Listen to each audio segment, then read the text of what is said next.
from the legends of memory and storage.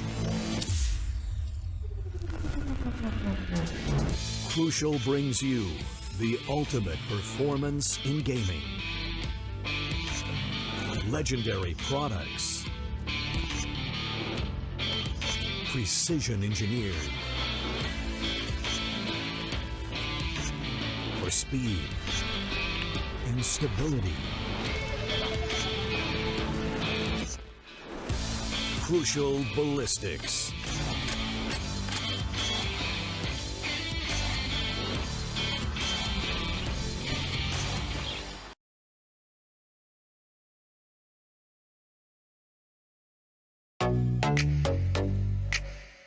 Hi guys, this is Zaya and welcome to Streamer Reviews, where gaming streamers review the best new gaming laptops. Gamers are an impatient bunch, and I've got a laptop just for you. Let's look at the top 3 reasons why the Acer Helios 300 is perfect for the impatient gamer. Number 1. Its 11th Gen Intel Core i7 processor, which brings out the potential of the GPU's high-speed GDDR6 memory to ensure faster experience with higher frame rates and lower latency. Gamers hate long load times. That's why our second reason is the Helios 300's 2TB PCIe SSD. The SSD operates at PCIe Gen 4 speeds, giving you incredible read-write speeds for a faster response time. If all this wasn't enough, check out reason number 3. The 5th Gen Aeroblade 3D technology plus vortex flow, which lets you say goodbye to heating issues. Shout out to the Predator Sense dashboard, which lets you monitor your system, overclock, and customize everything instantly from one place. I think it's clear that this system is geared for super fast results. Get your Acer Helios 300 powered by 11th Gen Intel Core processor now.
Good evening there, ladies and gentlemen. Welcome back to the LG Ultragear presents the Esports Gauntlet Season 4, powered by Crucial, with our gaming partners being Intel. And please remember, ladies and gentlemen, that Intel delivers the best gaming value by delivering the best overall gaming experience. Follow the hashtag GameWithIntel to find out more about what kind of bits and bobs Intel are up to, because some of them will catch your eye for sure. And our apparel partners are none other than 656, as you can see here.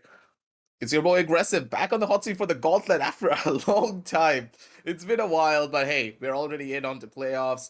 And it seems as though the first initial match was a doozy, with all 3 maps being played. My boy Universe was there for the entire thing. And honestly, today, it could just be the same case as well. Reckoning versus Orglis, a team with a plethora of experience versus the new up-and-coming stars. Universe, I'm excited for this one, and this one has the prospect of being one of the new El Clasicos for the Tier 2 scene. Yeah, I would say that Reckoning Esports have had a better track record, at least so far in the Gauntlet, compared to Orglis 5. Orglis 5 had about 3 losses, I would say, and they have, done quite a bit of justice as to what they were looking for, and that's to qualify to the playoffs, which they have. And here they are facing off against the unbeaten team of the opponent of the opposing group. Now, Reckoning Esports is a team that honestly has so much discipline, but at the same time has a lot more firepower as well. They combine both together, and there's this very crazy chemistry that works between these players that, since their weird esport days, has propelled them into this lineup under the banner of Reckoning Esports, and now they are, just clobbering everybody that comes their way. And Yep. Orglis 5 need to be on their toes if they are hoping to beat these young bloods, because it's right now the name of the game is experience against the young talented people that are there on Reckoning. Yep, I completely agree with you there. But now moving on down from that, let's settle down over to the MVP standings because we really need to see who's been tearing up the server the most in comparison to any of the other players. And hey, Smoka's still up there on the top. He's rising up to the challenge. He does have 5 MVPs to his name, but still he has to add, sorry, a lot more onto his arsenal if he want to reach the top spot and take it away from Rawfield. Yesterday, Paradox, he had a performance and it was phenomenal in every way, shape, or form. And he's now up to 7. So all of these players, they're up here. Every single one of them, they're going to be playing through the entirety of the playoffs, and they still have a chance of reaching that number 1 position. Rawfield, though, I don't think he's going to back off anytime soon. This man has been Mr. Consistent throughout the entirety of season number 4, and he is not dropping a single MVP point to any of his other oppositions. If he wants to rise up to the top, he's going to do it in fashion, and he's going to do it in style, especially considering one thing. The entirety of Enigma, they're an incredible roster. And the fact that Rawfield's able to keep on that number 1 spot throughout the entire season, while his teammates are that good, just goes to show how incredible of a player he is. But let's head on down over to the bracket so that you can see how things are shaping up from yesterday down onto today. We're playing 1 match a day here for now. So the hype's going to be building up slowly but surely. Yeah, that's true. I think that the way that these teams have been performing in the group stages has allowed them to come here. While some of them did struggle a bit, for example, Team Valor, who had to win out the very last match to come to this stage, are now going to be facing Team Snakes. Whereas on the other side now, we've got Orgless 5, a team that made it through to the 3rd place for quite some time. They were stuck there for about 2-3 weeks, and in the end, their position didn't change because the teams below them were just going out and about in their own ringa roses, trying to win and lose. And Orgless 5 kind of settled their place in that 3rd position, giving themselves that seeding because the teams above them as well had gotten their spots confirmed. And Reckoning have gone unbeaten. Well, I would say not perfectly unbeaten. The one match that they did get as a almost a free win was against Team Snakes, where unfortunately they Team Snakes players could not show up because of some unforeseen circumstances. But that doesn't discredit Reckoning from the fact that they could have beaten Team Snakes, right? Well, Yep. while all of that is said and done, there is the one and only thing left for us to do, and that is to introduce the teams, because these teams deserve the grand red carpet welcome that we all give them every single time. Let's go to Reckoning Esports, ladies and gentlemen, and find out the lineup that we know to be the ex Weird Esports, which has come under this banner, has now become quickly one of the best squads in South Asian region. Yeah, Reckoning picked up the squad knowing that they had such incredible talent, and they have put that show on the road every single time in all of their matches. They haven't dropped a single bombshell that is not really phenomenal from their side because they understand what they really need to do. They know what they are capable of as a roster, and they know what they really need to improve upon as well every single time they're on the server. And we have talked to them about this as well regarding all of the different factors that, hey, what do you think you can improve on as a team? They have a plethora of different ideologies that they're going in for. They know exactly what they need to work towards. And when a team is this well organized, that's the thing. A lot of the tier 2 squads that we say can be tier 1 are not really organized in that sense. They don't understand what they really need to work on to rise up to that next step. But that's not the case for Reckoning. They have that structure, they have that mentality, and they also have the talent to back it all up. Players like Deadly 10, Bad Love, Smoker, their talent is pretty much not even reached the tip of the iceberg. Like, we're pretty much at the tip of the iceberg. Sorry, wrong analogy coming on down from that end. But that's the thing here. Reckoning can improve a lot, and I do believe that this player has been improving drastically in comparison to everyone else on that side. Let's head on down over into their spotlight, here into your spike crucial. And Bad Love, like, of course, it has to be him. Yeah, of course, Jet Main himself, while he has been, a little dormant right before he joined Weird Esports, his rise to the top yet again has been phenomenal. Jet of, I would say he's pretty underrated. He, has gone under the radar in a sense that people know that he's pretty good, but they don't really give him the credit that he deserves, in terms of the value that he brings forward for this team of Reckoning Esports. And while we see him to be the best person on that duelist role for this team, we should know that we've even had Deadly 10 play the role of Jet slash Raze before, and this is a team of versatile players, and Bad Love has done a great job of trying to lead the team from front, and hopefully today's going to be a shiny day for him. Yeah, today it's Bad Love's turn to maybe take up the mantle once again and steal it away from Smoker. Smoker really does want that MVP standing spot, so he's trying to fight for the number one against a fragger such as Bad Love, but I really do believe they're going to be able to do it. But we're talking about the side of Reckoning quite often. We need to talk about Orglis as well, the team with a plethora of experience. So let's head on down over onto their team spotlight and see exactly what they have cooking in for us. And we already know that this is the EXO roster with their manager coming in to sub for this tournament at the bare minimum. It's been pretty rough for them not having that fifth player. A C did join them for a little while, but due to some scheduling problems, he's always not able to play. So I don't know how all of these things are going to pan out. Will they be able to take on Reckoning, or will they just fall flat on their faces here? They're going to be the ones to find out. But for Orglis, when we did do their interview, they did say that they're in this to just see how far they can go. And maybe they can go the distance. Yep. They might just, given that their experience should give them a little bit of an edge. But we've seen them play before against some of the teams that are, have come up, rather new in the meta, and they've struggled quite sometimes. And their entire situation of having Sai come back to the role where he has to play that duelist, where he had a very big time in transitioning and so much practice and hours put in to playing the initiator role, to playing the sentinel role. He changed his entire gameplay, and then to be thrown back again in a team where they have put him back on the jet role, which I'm pretty sure he would enjoy as the duelist, but it kind of throws himself off as well as his team, in certain situations where he's not able to cope up like the speed of against the speed of the opponents. But still, I would say that Sai is pretty good. He's been on the AVP standings once or twice, I would say, just a small, slight little appearance every now and then. But yeah, this is gonna require a team effort. Sai playing alone is not gonna work. But let's do have a look at who is gonna be in the spotlight. I would expect it to be the man himself, as we are talking about him. Yep, it has to be the Battle of the Jets today on the spotlight. Powered by Crucial, both the players are definitely as fast as the Crucial SSDs. That is for certain. And hey, if you want to get yourself Crucial SSD, check out the links down below in the description. We have it all set up for you with a couple of discounts here and there, depending on the product that you're looking for, given to you all by the Esports Club. But for now, we got to talk about Sai. This guy, we already know what he's capable of. We already know for a fact that he's an absolute dominant force on whatever he plays. He's been consistent throughout.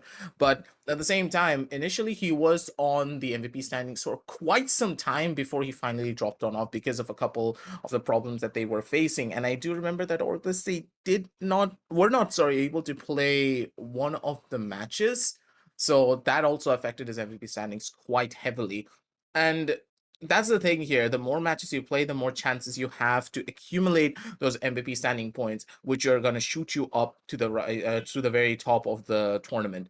But in that sense, of course, Sai, he's consistent. He knows what he needs to do, and he should be able to bring that firepower for his team, hopefully today, to take on Reckoning, because these young talents on his opposition team, they don't stop, and they have a couple of wacky strategies that we all know and love that we really want to see on the server once again, because both of these teams, they're very rambunctious in the way that they play. Structure is present in Reckoning, but they're very aggressive. And before, when they were under the banner of Team EXO for Orglis 5, they were also hyper aggressive, and they just love to go in for pushes. So if this is how it's all going to pan out, if this is how it's all going to play out as well, I really want to see how they're going to be pushing their way forward. Let's head on down over towards the map video screen, ladies and gentlemen, because we really need to see exactly where the battleground is going to be set for both of these squads, because I think that Orglis 5, they're a little bit more of a map-dependent team in comparison to Reckoning, because Reckoning, they like to play the bare-bone basic maps when it comes down to Valorant. So if they can play the bare basics, then it's going to be completely fine, because we know for a fact Icebox is one of their strongest maps. And Ascent being the first initial pickup by Orglis, they're trying to fight fundamentals against fundamentals. Now, this will be interesting because map number 1 could just be going in the favor of Reckoning, because I believe that Reckoning and their fundamentals could just break through any form of a plan Orglis 5 might have. Yeah, I think that this map pool is kind of favoring Reckoning. I think that they love Ascent as well. They've played multiple times. They've beaten a lot of teams with them. Dude, they A beat Team huge, Valor from a 2-12 scoreline and went in for a comeback. yeah, and that as well. So Reckoning have this map pool cater to their needs. I think that them having Haven as well as Icebox. Haven was a little bit, up and down for me. I thought they would go directly for the Icebox pick, but having the blessing of Icebox still in the back end of it is just, another safety pin that they would, look out for in case one of them gets lost, that being Ascent. So I'm excited for this one. I should be expecting a whole lot of competition from Orglis 5, having to be, I would say, on the deeper end of the pool. And Reckoning have floating gear, they've got scuba diving gear, call it whatever you want. Right now, they are going to be staying up above the water, at least for me personally. I think that Reckoning have got this in the bag, and this is their series to lose. Yeah, at this point, we just gotta wait and see exactly how all of this is gonna plan out. Again, Ascent is one of those maps that we know and love, and I always bring this up into the light for the community that Ascent is one of the maps where you just cannot employ a lot of different strategies. You can play this map over and over again every single day of your life, and you're still going to be running the same strats every single time. So it just ends up being an absolute trade fest. Whoever gets the better trades, whoever has the better gunfights, just is a team to win. Unless you're running an Astra, then you can switch up your strategies. But now that Astra is out of the meta, what are you trying to employ? What do you even want to try and do? I mean, it's kind of the obvious that we are going to go for the Omen pick, but Maybe even a Brimstone. Brimstone is also pretty good on Ascent, particularly not on Haven. I wouldn't really see a Brimstone on Haven unless it's the double controller, setup that comes in, which not usually the case. But yeah, we are gonna have a little bit of theory speculation being done here while we do jump into the game in just about a couple of seconds, ladies and gentlemen. The players are locked and loaded. This game is gonna be one for the books, as we've got Reckoning trying to take on Orglis 5 and maybe continue their unbeaten streak towards the upper bracket finals. Let's figure it out while we have the agent selection coming up in just about 10 to 15 seconds. Yep. You're gonna start it all up. The agent selection is gonna be fired up and ready for you, ladies and gentlemen. And in that sense, think of it like this. The way that all of this is gonna pan out is I don't believe there will be a third map if the map was sent is not won by Orglis. That's my prediction currently because of the track record that they do have. And with the agent selections being much more favoring towards the side of a KO, it could be a little bit dicey because we know for a fact that Ascent is pretty normal. Like Ascent is one of the maps where initially we thought that okay, it's a double duelist heavy map or a double initiator heavy map with the Sky and the Sova being the primary influencers in the way that you try and push a site. But now the meta has shifted from having a Sky over onto a KO. Now, Universe, I think that you can also explain on your end why do you think KO is such a strong pickup on the map of Ascent? Because Sky was the bread and butter. Sky got nerfed, but she wasn't. Even after she was nerfed, a lot of the professional play really did love her character design, and of course, they knew exactly how to use those flashes, even though it was nerfed out. Normally, you were able to flash yourself into a side. Now you just need to play it like a breach. Why do you think KO is so strong now in the current meta, though?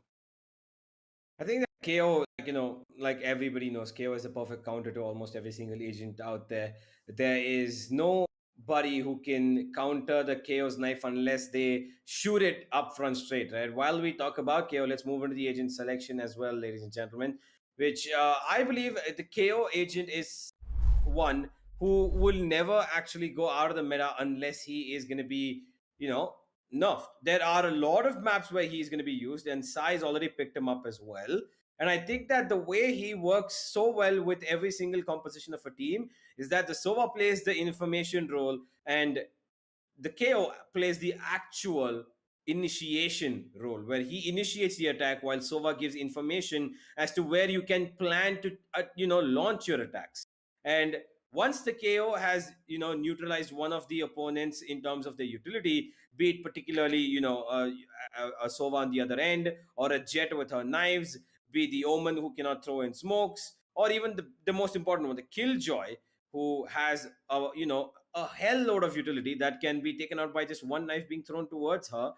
It's a very good window that you get of almost 7 seconds that you can allow your Jet to run in with, and of course the rest of the team as well. 7 seconds is more than enough to infiltrate that B site on Ascent with a knife that takes out the Killjoy, and she has nothing to do. Now, while we talk about that Killjoy, we've got Hacker picking it up, and Blackhawk. Wait, hold on. Am I seeing this right, or do we I see like it. Blackhawk on a I like Jet? I like it. You Seems like it? No, wait. We have Bad Love on Killjoy as well, and we have Deadly playing the deadly. Jet, which is It's been something a I've said while. before. Yeah, it's It's been been a a while, while. but he has played that role. He used to play that back in Weird Esports, but I'm concerned about Blackhawk playing the Jet. What is happening there? Hey, come on. Just give it to the man. Give it to the man. We do see the bootcamp view from the side of Reckoning Esports. They're all together. They're all chilling. The coach is going to be in the background watching it all over. And I honestly have to say that I'm excited for this one, regardless of whatever happens here. And the coach is like, yep, look at him. Like, he already has his notepad in front of him. There's like a whiteboard on his right side. Like, you gotta love it. Like, for a fact the team is well structured when your coach is this organized. Well, talk about experience, and we've got the 5 players who have quite a bit of it on this matchup. And to be honest, I as much as I would love to see experience play a role in this, I don't know how much of experience does Blackhawk have with a Jet. So I'm a little concerned about this pickup of agents. But hey, It should be we'll see. fine. If it works out for them, then sure, why not? I think Hakuna that Matata. yeah. I mean, we just gotta wait, hope, and see whether or not Blackhawk lives up to the role. I And the one just thing, and the one thing repeat that the word. the one thing that I'm actually going to be looking forward to is, are the team going to be able to allow Blackhawk to be how he wants to be? The fact that he's chosen a Jet, especially in a map with such high stakes, let's find out, because I think this could backfire them, or it could be a miracle in the works.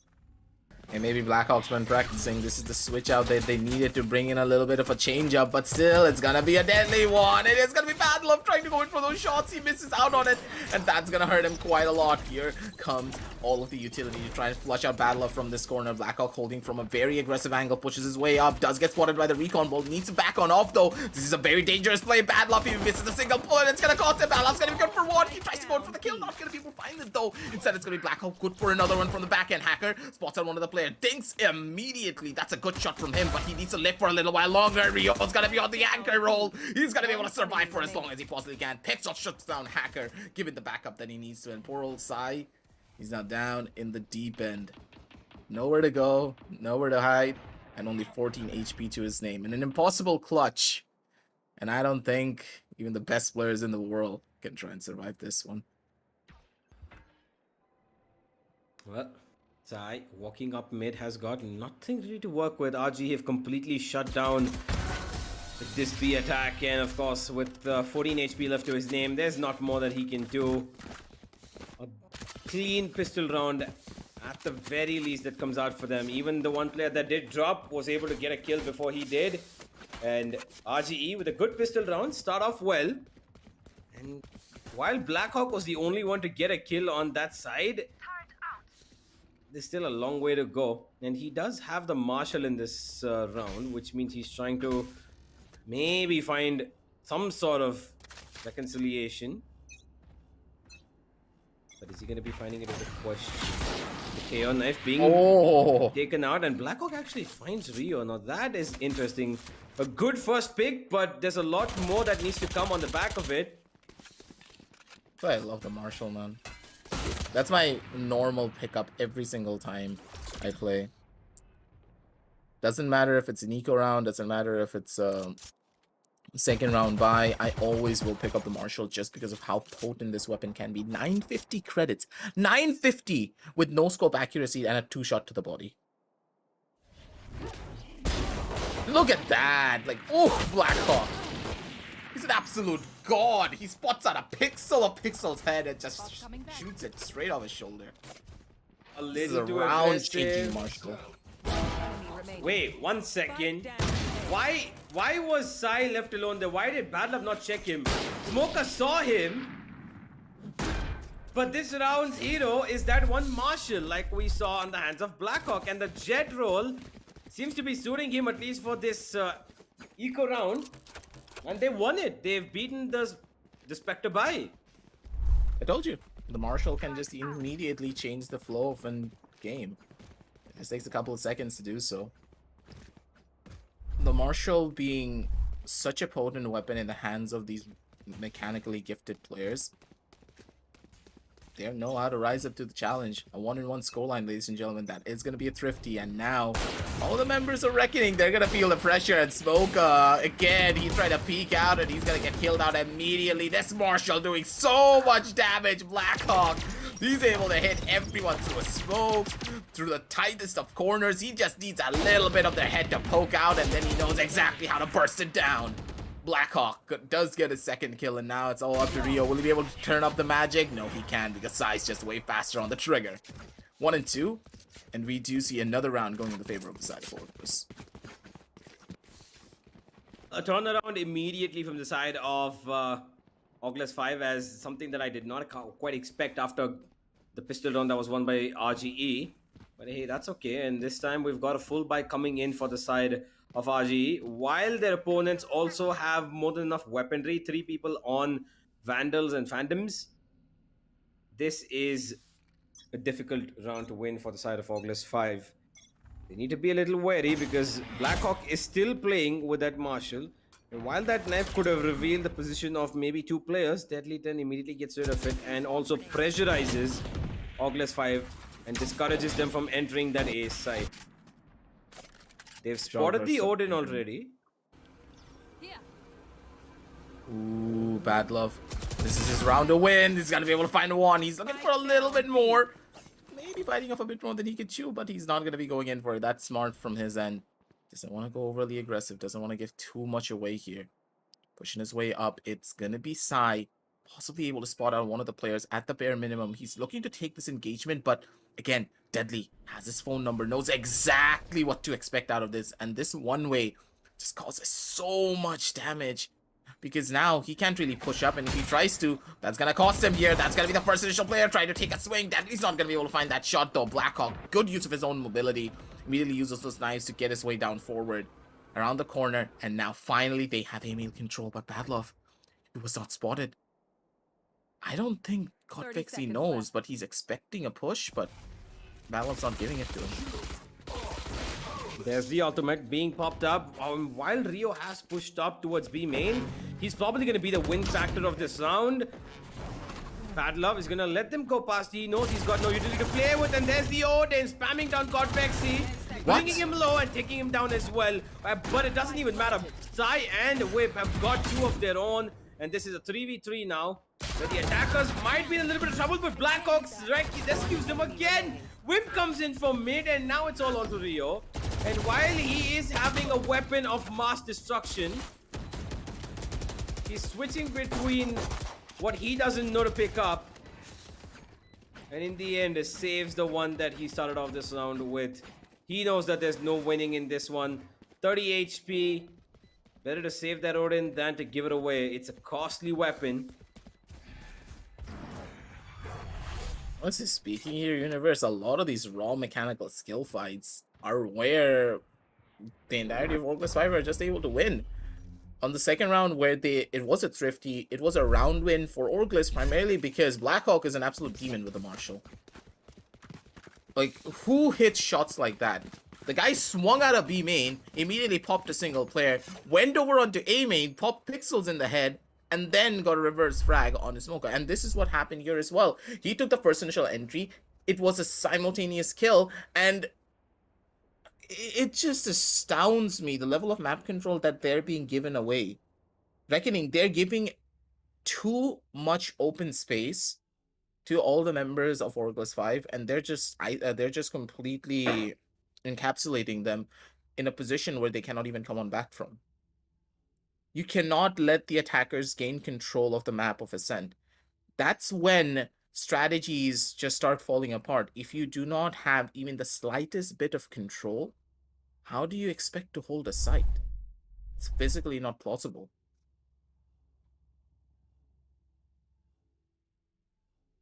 Bit of a cooldown here. Thanks to the timeout that they've got a good early timeout as well to try and break the momentum of their opponents. And while they do have nothing to play with in this round apart from that Odin, which is going to be situated yet again on B. And they shouldn't even go to B knowing that there's an Odin being saved.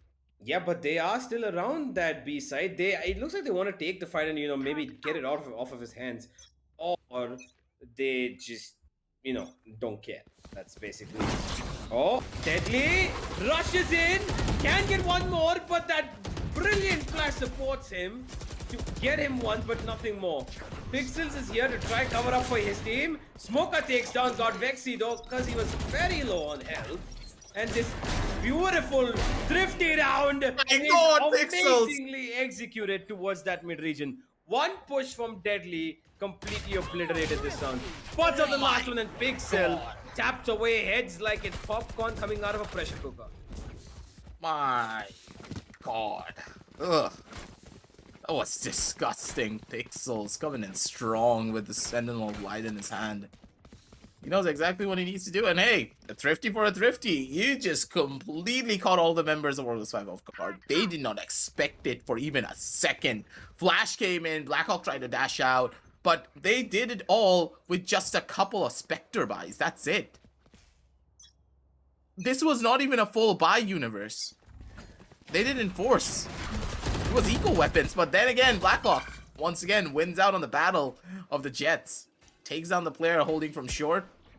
And with that first initial kill, that's going to start building up. Poor old Deadly's not been having a good time here. But Blackhawk on the other side, he's just been tearing down the walls of Reckoning. Bad luck to go for that ultimate. But needs to be careful. It's an interesting approach right now because two of the people are in a weird spot. Oh, there goes the attacker ultimate though. Hacker wants to try and sell a fake, it seems like. And while Badlam is taking out Whim towards B main, Pixels, RGE you're using a reading Vandal. this. You're using a Vandal, Pixels, and you're spamming through a smoke on one open sightline? Oh, Smoker, the Phantom. Right there, he wishes that was the Vandal. That should have been a Vandal, but here's Bad Love trying to hold down the A-shot position, and he will do his best. There goes the ultimate from his end now, and there's no more fakes in this side. While the Hunter's Fury does come out to take it out, this is still a very, very difficult round for the side of the attackers because Hacker is down on 10 HP. The plant will go down, there's lineups coming in, and Hacker actually gets one, and Rio has immediately traded back on side. Got Vexy going down, 2 versus 1. It's essentially a 1 versus 1 if Hacker eats a bullet right through any paper thin wall. He's as good as dead. Looking that good for them here, but again, this is an operator being used to try and hold down these front lines. They know for a fact they can drop down from the heaven sightline, just get one kill, paper thin walls, just as he said, one more shot, that's all that they need. What, that's gonna be a drop, here comes the players, and there comes the kills. Smoker's gonna be able to shut down everyone. Blackhawk, he didn't know which angle to check, he didn't know which fight to give. That's gotta be painful.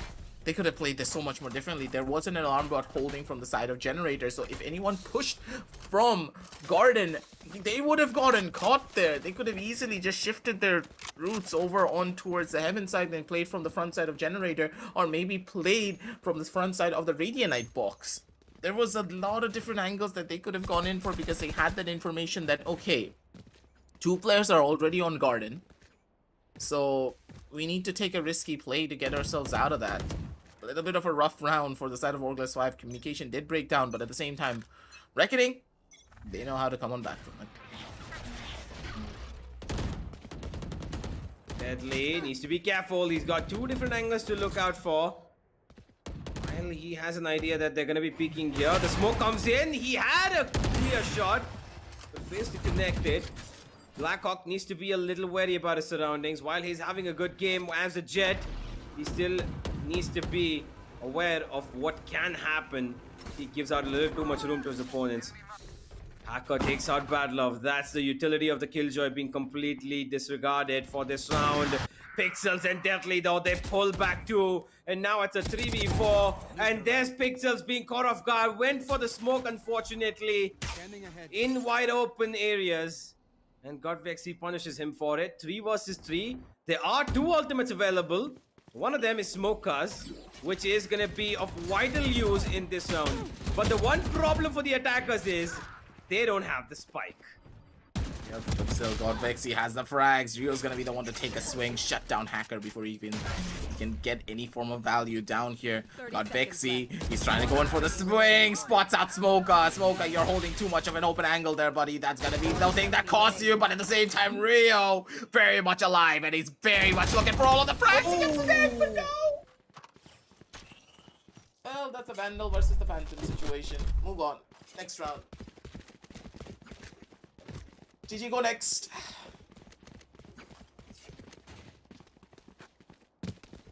Oh, that was a difficult round to handle. RGE had the control of the spike. They had all 3 players there. I do not know why they peaked players one after the other.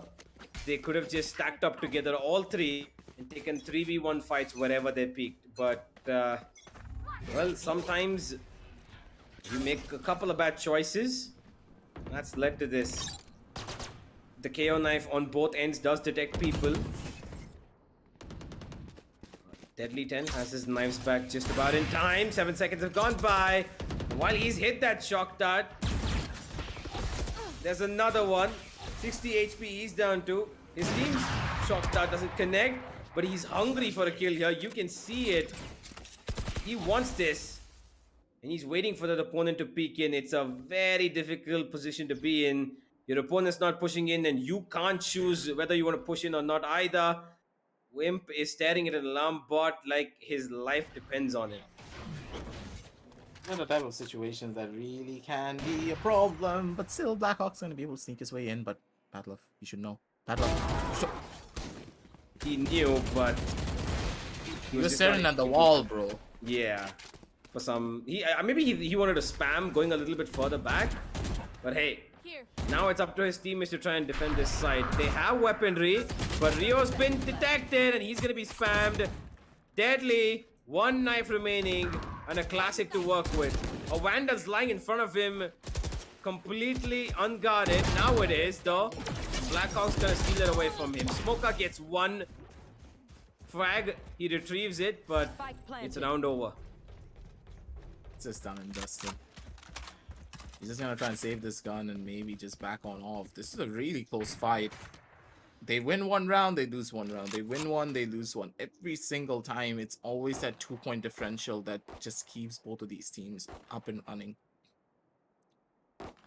It's weird when you consider how they're losing a lot of these rounds as well. Because looking at the map, again, map control being given up, why are they just letting them walk up mid? I really don't understand that. A player can play market, you can fight for the mid. The amount of times they've lost just because of mid control is what's really putting me on the spot here, Universe. I have to agree. I think that the mid control has been very vital in this game. Like, they're giving out pizza for free. Yeah, most of the times, yeah. They're trying to keep that alarm bot and play on the back of it, which I'm not saying it's a bad idea, but it's a little bit of a spread outlandish idea, which a lot of teams do. But at the back of it, they've always got a player who is going to be reacting to that alarm bot being triggered. And while Sai's tailwind was heard by Bad Love, he wanted to probably go for the spam, not expecting them to push through. Maybe he just should have. Here's another ultimate on being picked up as Hacker wants to go for his ultimate. This should be an easy A execute because the opponents practically have no weapons to work with. Just a Phantom on Smoker, a Spectre on Bad Love, and this is an eco round which, well, the last time we did see an eco round was won by the side of RGE. That lockdown's been destroyed, so that's a good counter to what just happened. And they actually haven't entered the side yet, and this is a problem. Flash is being thrown as well. Good utility usage by RGE so far. And they've boiled it down to the last minute, but there's still a lot more work to be done here. They're able to hold, and they know what to expect. Blackhawk, though, he's trying to back on off, see if he can get a couple of spam shots going and get a kill for himself. But nope, they're not picking any of the more common angles. They're just waiting it down through. They're going to be going in for a re-execution down on this sideline. And with that first initial frag already being taken, here comes the dashes. Here comes the utility, but no one's going to peek him. Bad Love, he gets some more murder. Bad Love, he's doing even more. He's literally making a meal out of it as well here. Oh, God. Well, that fell apart really quickly. And Bad Love, he's the new smoke criminal for our region. Ooh. 10 seconds left. Oh, boy. That could have gone so many different ways, ladies and gentlemen. But Reckoning clearly love their eco rounds, don't they?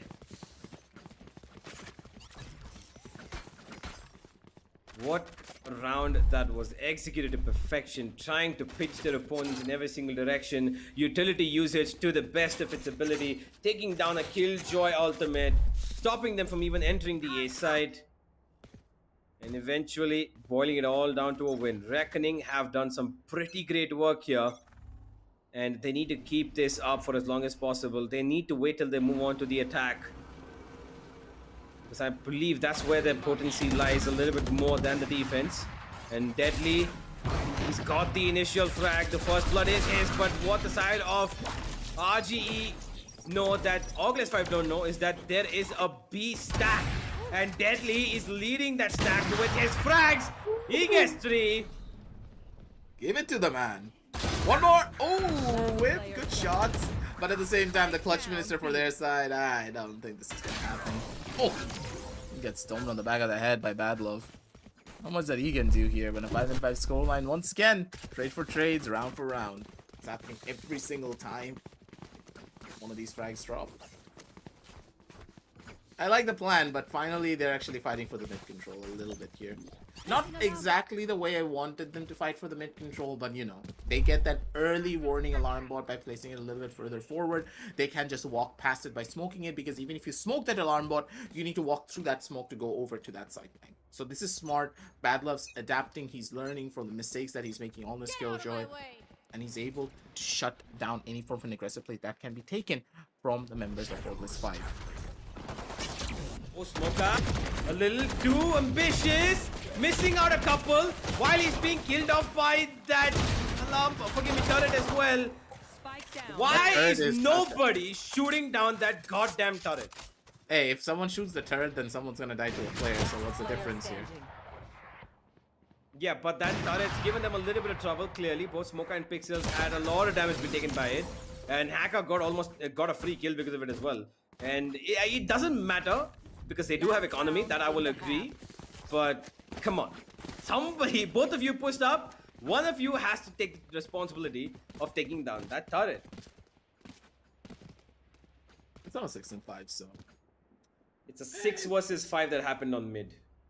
yes, 6 versus 5, where a couple of the 6th player did get a good chunk of damage being done, a couple of assists going in the hands of Hacker. But then again, that's what the turret does. It's a pain in the butt but at the same time, it gives you a little bit of an edge from time to time as well.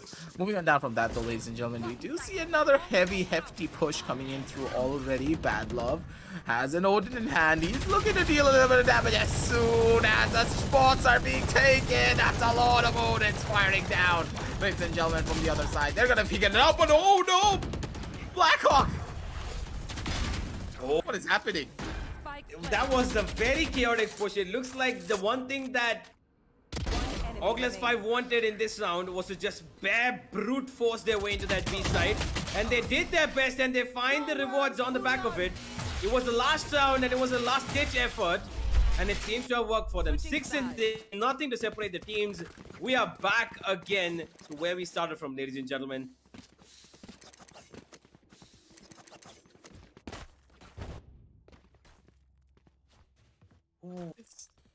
Well, What just happened in that round? Through the smoke, Blackhawk got 3 kills. yeah, that was, just...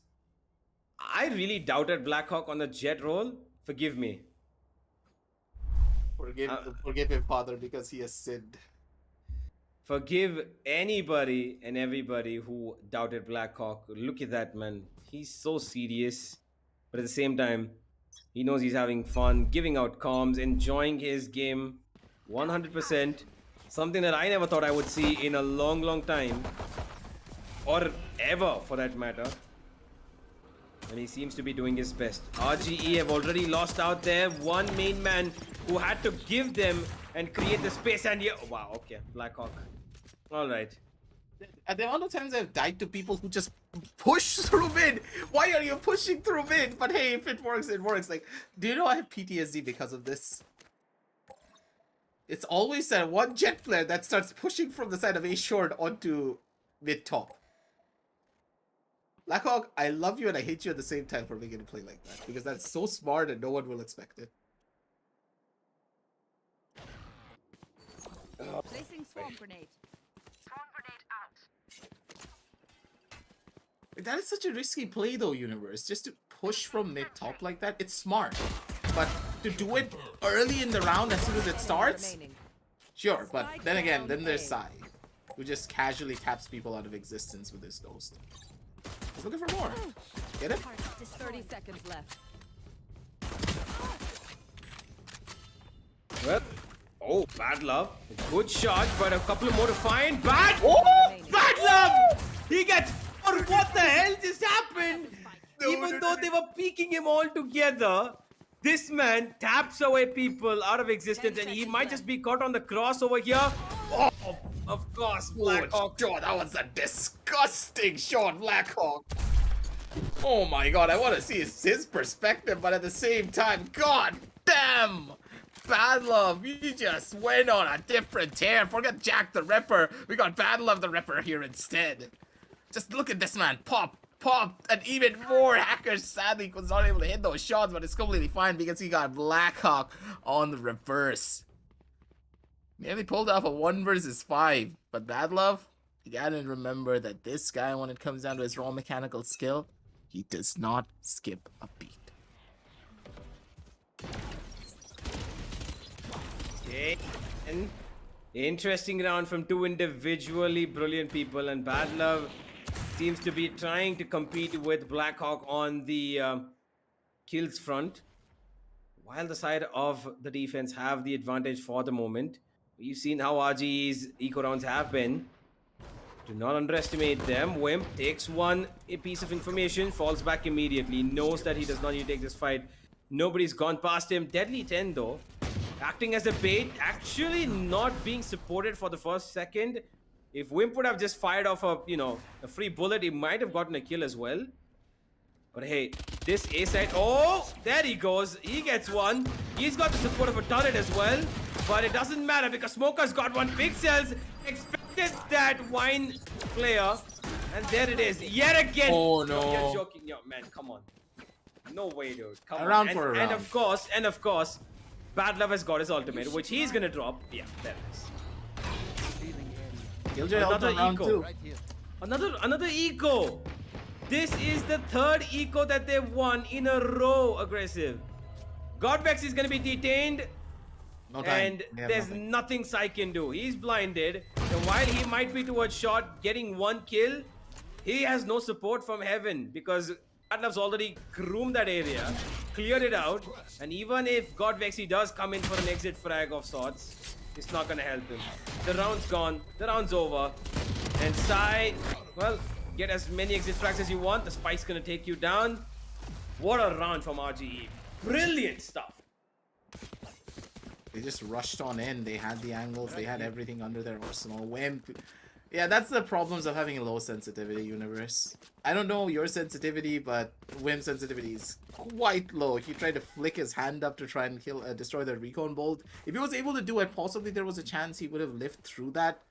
But then again, that's just one more kill to add up to the tally. Maybe in a 3 versus 2 situation, it would have been better for them to go in for a try. But the fact that Bad Love was able to get his killjoy lockdown, activated that early on, just didn't help out in their favor now, did it?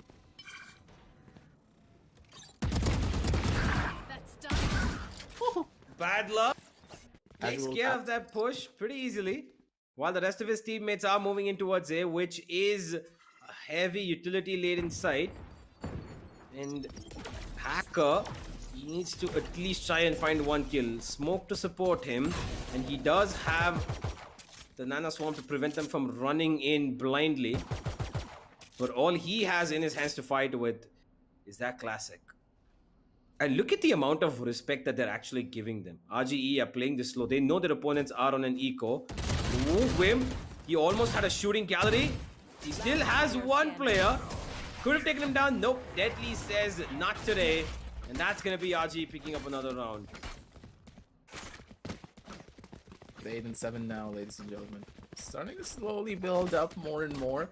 And RGE finally, now that they have their foothold on the map, they're not going to be giving it up anytime soon. But at the same time, you have to remember this is now the buy round coming on down through from all the members of Orglis 5.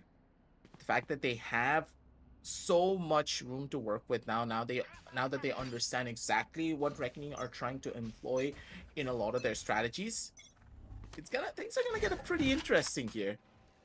So let's see how it all pans out.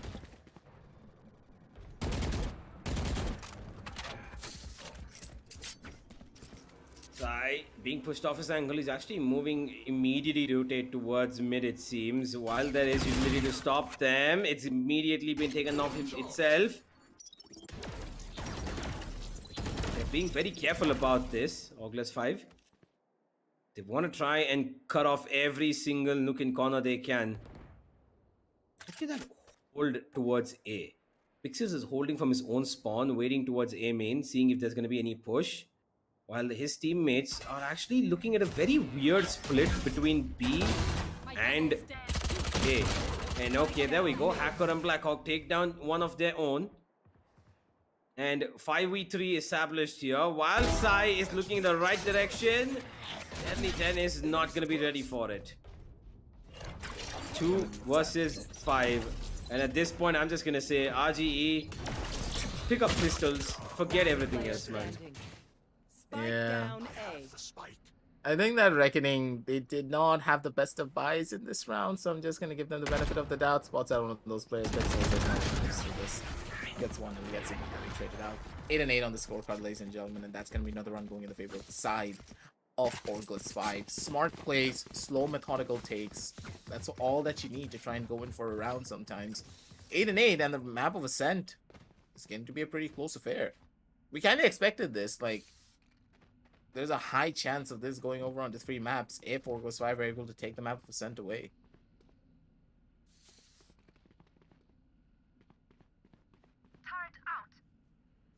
Well, competitive as it is, this is exactly what we would have wanted.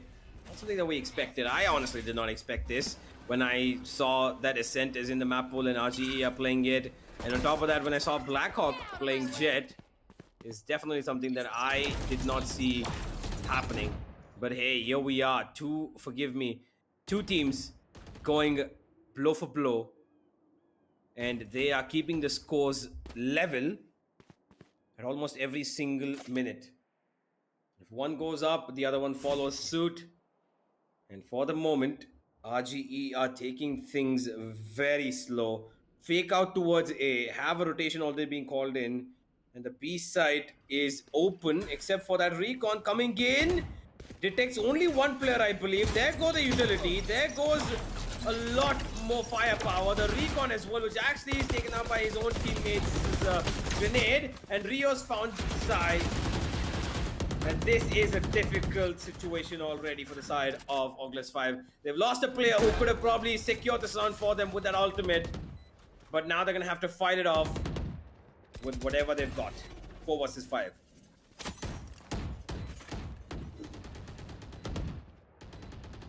Taking it slow here.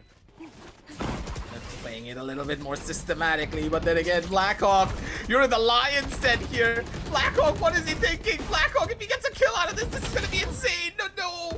He doesn't know that Pixel is holding from the right inside corner. That's gonna be one kill. That's gonna be another one coming from the back end. Here comes the shorty in the hands of Deadly. Not gonna be able to find out anything. And it's all up to Bad Love. He's the clutcher. He's the game genius. He needs to try and find a frag. He needs to try and get this kill, and he's gonna be the wall back, double it down.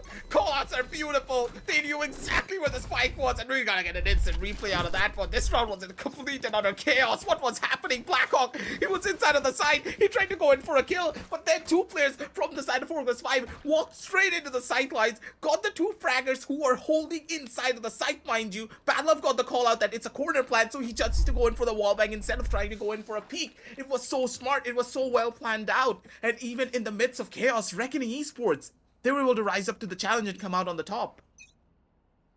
Placing sentry. What a Bad Love, the savior. Much needed round, and that wall bang. He knew that he did not need to go towards the side and peek. He just had to spam it through. 9 and 8, and this is the defense to respond now. They've got a semi-buy of sorts. It's almost a semi-eco, if you could say. They've got a Killjoy ultimate and, of course, Size ultimate to play with.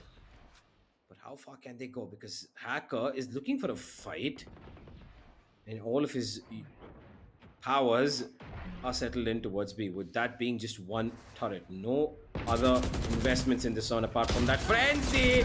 But here's Whip, and there comes another eco round. Possibility 2 versus 3. Hacker needs to get this kill. He mostly will. And what in the world is happening in this game? That's a spike.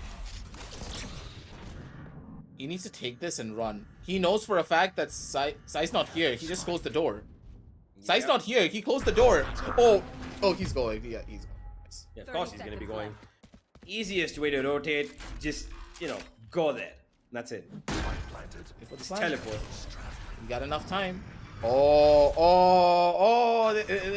This could be the biggest brain play, or this could be the biggest death that this man has ever seen in his entire life.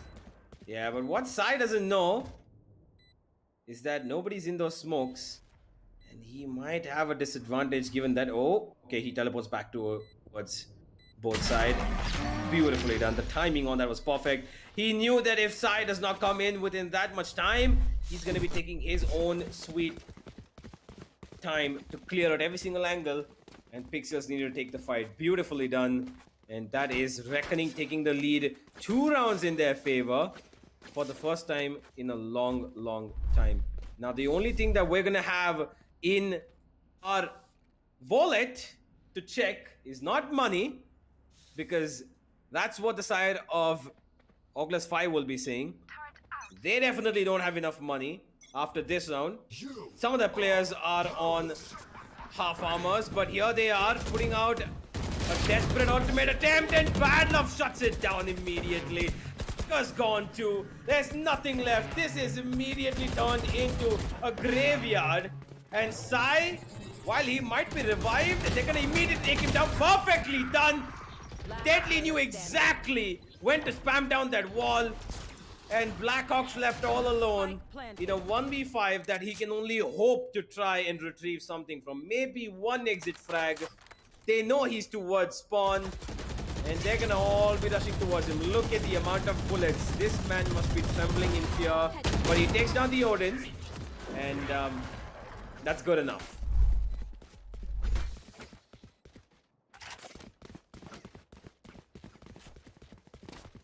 What a round from the side of Orglis. Forgive me, from the side of RGE.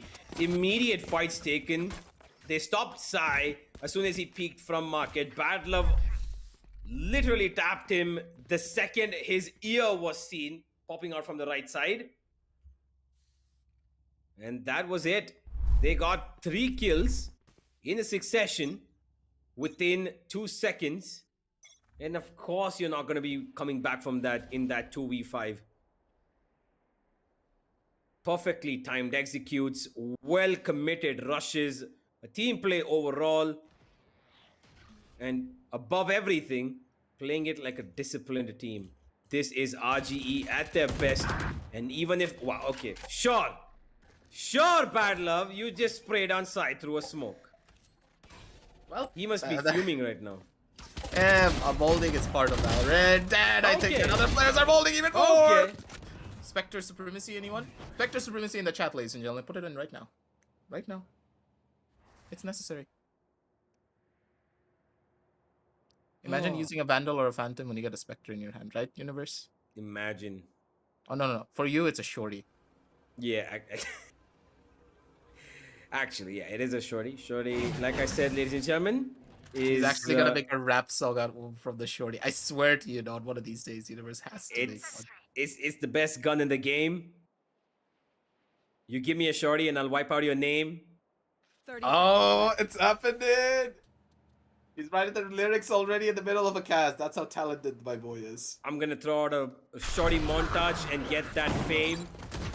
But RGE Deadly, he's gonna be dictating this game. It doesn't seem like it though. Immediately being taken down. Okay. Pixels. 1 versus 2. left. And no bullets either. 10 seconds left. No time, no bullets. And eventually no... What is he... What? Wait. What? Hold up. No. These are the conga line dance a little bit here. Wimp with this 3K was brilliant, but like you said, when one frag goes like how Bad Love got through the smoke onto Sai, Wimp's 3K was an exact, counter to it. But them letting him getting 3 kills like that with a Spectre on AMA is close to unforgivable. But what Pixels did there was, well, I'm pretty sure Interesting. interesting. His coach is gonna have some words about it. It's fine. Like, he was stuck in a pretty impossible situation. No time left in his hands. It's completely okay now. You can't even blame the man. Let's just play it down through, just going down over to the next round. But Reckoning, they're still on the driver's seat, so they're pretty much happy here still, regardless. 11 and 9, they still have a 2-round advantage for themselves, and the game's just getting closer and closer by the second. The Aldron has been utilized to get a little bit of free space going for Blackhawk to push upon, but then again, he's not gaining any form of information other than the fact that, okay, they're not on towards the side of B main, but look at Blackhawk. They're going in for a push. There's going to be a fight here on the mid. Deadly misses the shot, and Blackhawk just easily readjusts. Just pops him in the forehead. That has gotta. This has gotta hurt even more. Oh, Pixels. One enemy Thankfully, he got that trade, but Sai was immediately there to get it back. Bad Love. His ultimate will get one. But he's got a whole bunch of players to worry about now. While the score is 11 and 9, last time Bad Love was left in a situation like this, he brought it down to a 1v1. This time, not going to be the case. They will all peak together. They've all got better weaponry. Of course, they're not going to be failing that. This is Orgless 5 trying every single thing they can, and Wimp being the hero in the last 2 rounds for this team. And yep, as you would expect, Coach Blue calls a timeout and hoping to stop the side of Orgless 5 in their tracks before they make any more moves. They need to calm down. This is not looking that good for them, especially from Deadly 10. He's not been having the best of games here. You can see him whiffing out on a couple of the shots that he really shouldn't be whiffing out on. It's just not hitting for him. He's not able to get those perfect notes for his own team. And he's allowing a lot of free real estate to go in the favor of Reckoning. Bad Love's fighting for it as much as he possibly can. He's been an absolute demon on this Killjoy, being able to get to the top of the scoreboard, but it's not happening, not just right now. They need more. They need to work even harder because the raw experience that all the members of Orglis 5 have is just building up and up and up against them. It's not looking that good here, Universe. And I'm trying to figure out a way where Reckoning they can come on back from this deficit, because now they're being forced onto an eco. They don't have an opportunity to go in for a proper buy. Deadly Ten's going in for a Hero Vandal without any form of an armor. Well, I guess they can cycle this Vandal around each other. But then again, you are putting it on the entry. So... yeah. Immediately rushing in towards that A side. Deadly eats a lot of damage and goes down as well. There's no way he's going to be surviving that. Side gets 2, and that's about it for this round. There's no way they're going to be winning this. The one thing that they have done well is bait out the ultimate of God Vexy. That is going to allow them a little bit of free thinking space in the next round. Bad luck. His aim was lost for a couple of seconds, gets it back, but yet again it goes far away from him. 11-11. And this time, finally, the eco round wins have been put to a stop. Ladies and gentlemen, eco round's not really working out in their favor. And once again, this is what I meant. You are giving the Vandal to one of your players who's taking an entry. Hero Vandals are not supposed to be on entry fraggers like that unless you have solid amounts of information before going in for a dash combination. It just is rough, man. I don't know. Reckoning, they're making a lot of crucial mistakes. It's not helping them at all.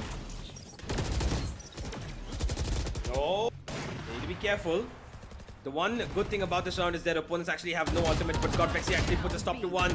Deadly trades back immediately, and while the Makido has been shot, Bad Luck takes another. Rio with the third. It's a 3 versus 2, and here's Wimp looking for the win. It's all onto him, but Bad Love takes him down as well. Sai. Save it, Sai. He's left hanging by a thread. 2 HP. And an operator to work with. They know that he's nowhere near the site. There's nothing to be done around Market. Both Bad even, luck. but no, No. Bad luck. You can't really Sai. be this careless. Pushing in alone like that is very, very dangerous, and Sai will punish you for it any day of the week. Now he knows the player is on site. But does he know where he is? No, he doesn't. Rio finds the better of him. Match point, ladies and gentlemen. And we go to round number 24 to finish this all up on scent. Or are we going to see something more? We're gonna see a lot more here, because we already can see there's a lot of economy already built up for the members of Orglis 5. So... oh, this is getting way too close for comfort. Too many shots being whiffed out, too many shots being missed, and of course, people capitalizing on top of those whiffs. Things need to calm down. And right here and right now, Orglis 5, they know that their backs are against the wall. I don't believe they're going to be able to take a win here on overtime. Overtime, it's heavily favoring all of the members of Reckoning, who will be able to just go in the midst of the chaos, gain some momentum, and just snowball it out of control. But for Orglis 5, that's not really the case. They need to try and just stabilize themselves right here and right now before heading on down over onto overtimes, before equalizing the scoreline. But now that Reckoning have completely lost the momentum that they built up from that last round, the adrenaline's not going to be pumping as much anymore. I really want to see how they're going to be playing this down forward, because they're not looking that favorable when it comes down to their buys as well, because look at what's really going on there, and a couple of half shields being brought up. They don't really have a lot of money to work with here, but maybe, just maybe, things could be panning out to be a little bit better for them. Well, they do have the upper hand in terms of going into this final round as the leaders. They win, they take this map of Ascent. Ooh, Nice. Blackhawk. Not usually used to seeing him on the operator, but here it seems like he's growing fond of it. He is leading the charge with the kills on his team, but he's going to be spotted out here. pushed off of his angle, and Deadly actually doesn't close the door. He goes through towards shot, and he's been flashed off. And there's ultimates being popped across every single where. Side throws in his to try and stop them from making any more utility-based moves. And Godvexy, aware of shot, is not aware of the fact that somebody I don't is think he towards his knows. close left. Yeah, he has no idea. Now No! he does. Deadly. He thought of it. No, Deadly. No. Wimp gets another. While Rio has a trade, it's a 2 versus 4 of the highest order to clutch out. We are most likely looking at overtime unless Bad Love has something to say. And now it's all on to Rio. He needs to reload right now because he's got 7 bullets left. And there's shock darts raining towards him. He needs to find this kill. Godvex, he's not sticking it. The kill doesn't come through. Rio will not connect the shots, and the Odin reigns supreme. We are going to overtime. He shot too early. He shot way too goddamn early. Deadly, this was your round. Players whiff under pressure, but those are one of those shots you just cannot miss. That was a round-winning play. Ah, that has gotta hurt. I felt that in my soul, man. And I don't blame him for it either. That's a lot of pressure to be in. Especially when you are not able to perform through the map. Or at the same time, you could blame the dot crosser.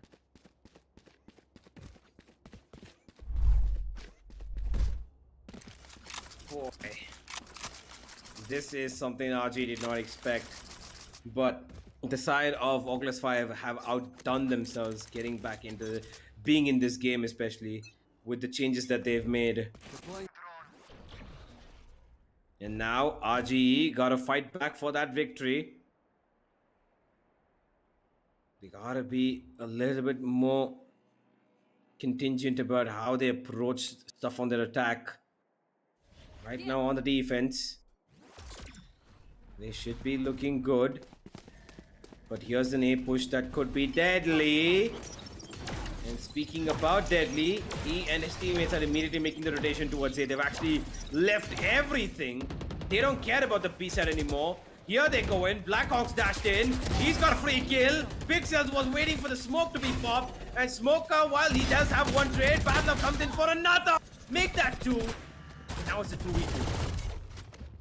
Keeping it alive, and they're keeping it competitive. But then again, Smokey still has one more flash up to work with. A lot of noise being made. One of the members have already been spotted over towards the side of the generator. No one's playing from Underhill just yet. Hacker's in a pretty sticky situation of his own. Doesn't know where to go, doesn't know where to run just yet. But look at where Smoker is. Smoker's pretty much running around all the way through from the side of spawn. The turret's not even facing him. If he's able to get into a forward position, that's gonna be a beautiful play from him. Both of them are gonna be dropping in from the side of garden. They're making a lot of noise. They're making sure that no one looks at Smoker, but no!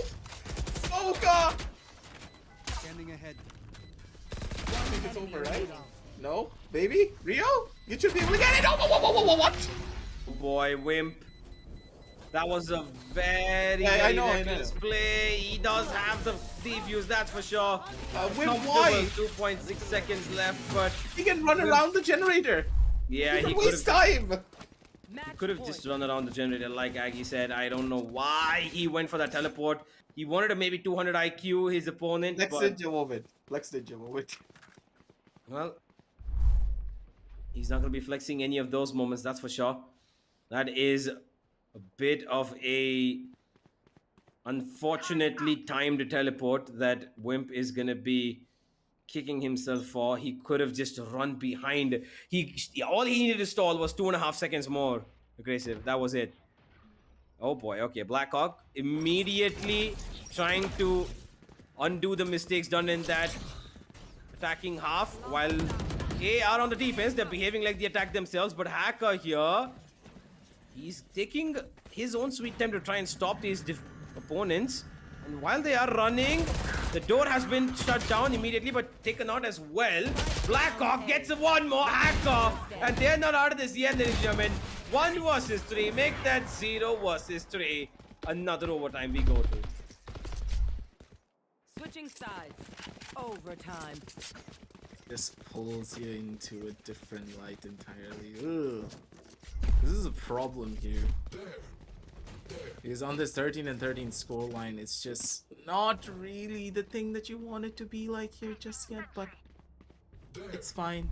Nothing to really worry about just yet, because you have to remember the way that all these roundups and matchups are being played. 13 and 13 is not too bad, because if Reckoning are able to take this one away, if they're able to stop the dominant force that is Orglis 5 before they get out of control, they still have that opportunity to go in for another round, because I do believe that Orglis, when it comes down to their attacking round, they're just way too predominant. Sorry, when it comes down to their defensive side, they're way too predominant. Their attack and defense look so drastically the same. It's hard to tell who's attacking and who's defending sometimes. Oh, he nearly missed. Yeah, he was absolutely not going to be expecting that. They had so perfect bait. Nice. There goes Deadly. He gets another 5v2. The spike is in the foot, is next to the foot of Sai, but him being able to do something with it is a very far off discussion to be had. Where can they go from this? They've got nothing to work with in terms of information. All they know is that the operator and the Odin are towards B, and they probably are going to be banking upon the fact that Pixels is towards A, which he is, and he's the one going to be shutting them down. He has the angle, he has the shots, he has the frags, and he has the aim to back it up as well. Switching sides. He has everything that he needs to find that clutch for him. And now on this 14 and 13 scoreline, ladies and gentlemen, the differential's building up. And now this is Reckoning's turn. They finally won a in the most decisive way possible when it came down to their overtime. And on the attacking side, please, just please, for the love of God, go in for the mid control this time. Mid control it out. No one plays from mid. That's the thing. They should know. No one plays from mid. Throughout all of their attacking rounds, there was no one there. And if they're able to take control of that, they have avenues for B. They have avenues for an A side split from spawn. Everything could work, but then again, there's Blackhawk with the operator. Yeah, I forgot to take that into my equation. Yeah, wins that duel to perfection. There is no utility towards mid, but there is a person standing with the Odin on the other side, and that's got Vexy. While this weapon is very, very dangerous, Deadly is pretty deadly himself. He hasn't had the best of games as the Jet, not as good as Blackhawk has, but he can make a difference. He can make a dent. This 4v5 probably is looking at another overtime being dialed in, but it's all onto that one kill or one positional advantage that the one man, which is Deadly, Oh my will God, give Deadly, them. why? It's over. Yep, Blackhawk needs to be careful. Gets one. Almost was able to run away, but not gonna happen. Out in the open with his bow and arrow. Rio's gonna be punished for that. And he just crawled underneath. What a smart guy. Gets the final kill. Overtime number 2. That's that, I guess. Sides. Overtime. Well,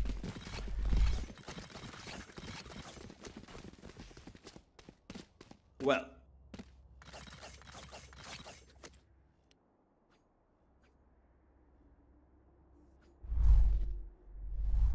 both these teams have had immense amounts of defensive advantages, which is what they have gone for.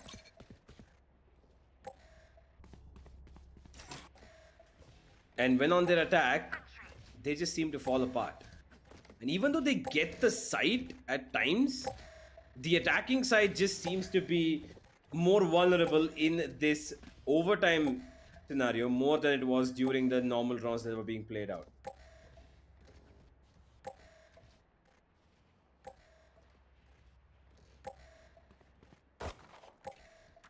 trying to figure out exactly what's been bothering them so much here. Because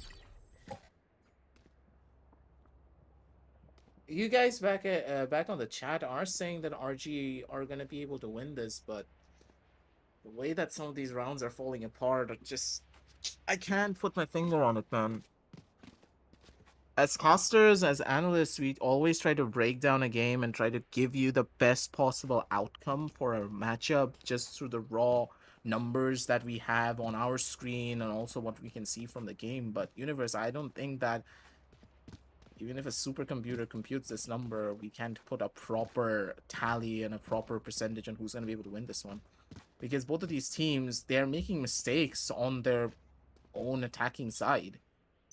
And I understand that the map of Ascent is a very attack-favored map. Sorry, defense-favored map, but not with the composition that you're running. The KO facilitates a lot of these aggressive plays, and oh my god, they're actually going in for it. Again, no mid-control being given, no mid-control being fought over, but instead, they're going in super aggressive from the other side. But already, they're inside of the side of market, and Badloff, he needs to run away. This is a 3-stack inside of the side, and this 3-stack should be able to give them a little bit of room to work with. One on the side, one on the left, so much damage being given, and so much damage also being done. The members of Reckoning, they're able to hold down the fort, and no one's gonna be entering B. Not here, right now, or never. Player standing. That's Well, it looks like defense is the new offense, clearly. Switching Both these sides. teams love being aggressive on their defensive side. And now RGE need to try and replicate this on the attack. While they are being so much more disciplined on the attack, I think that they need to switch this up. Be as aggressive as possible. Run in towards the side with their utility being an execute. Universe. I think that if Deadly picks up an operator on the attacking side and just gets that first initial frag on a very aggressive Blackhawk, they should be able to win. Because Blackhawk is playing super aggressive with the operator, right? Yeah. There's a chance that he should be able to take him down. But he's not opting to go in for that. He's not risking anything.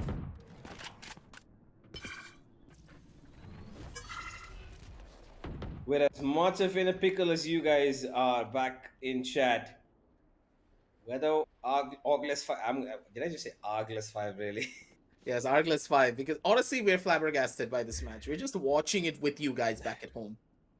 Imagine us sitting right next to you and just watching this game together unfold, because currently we can't really say anything on the analytical perspective, because both of these teams are making very fundamental level mistakes by giving up the mid control. But then again, when they give up the mid control, they're able to hold down the sites really well, so we can't really say that it was a bad plan. But it's a very risky plan regardless, and these risks that they are taking are giving them such an advantage. But then again, what kind of a risk do you want to take on the B side? Again, Blackhawk's playing super aggressive here. If he finds this frag, this will be pretty difficult. Where's the jiggle, Pixels? Where's the jiggle, man? You know he's there. You died to him 2 rounds ago. Yeah, of course, Deadly goes in towards the A side, gives up his life. And with that, I think this one comes to an end and another overtime in the books here, ladies and gentlemen. Wimp gets one more. Again, a 2 versus 5. Literally the same situation yet again. And while they might have gotten entry towards the side, Rio needs the plant desperately. Not gonna get anything. Another win for the defender side, irrespective of the team. And another overtime coming in. You can't really make this up, Universe. 15 and 15. Really now? Well,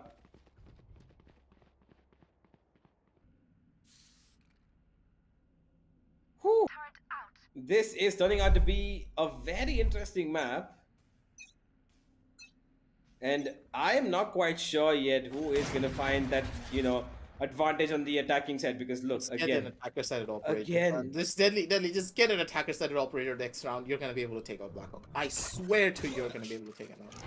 I don't think they can't win if they don't take out Blackhawk on the defense.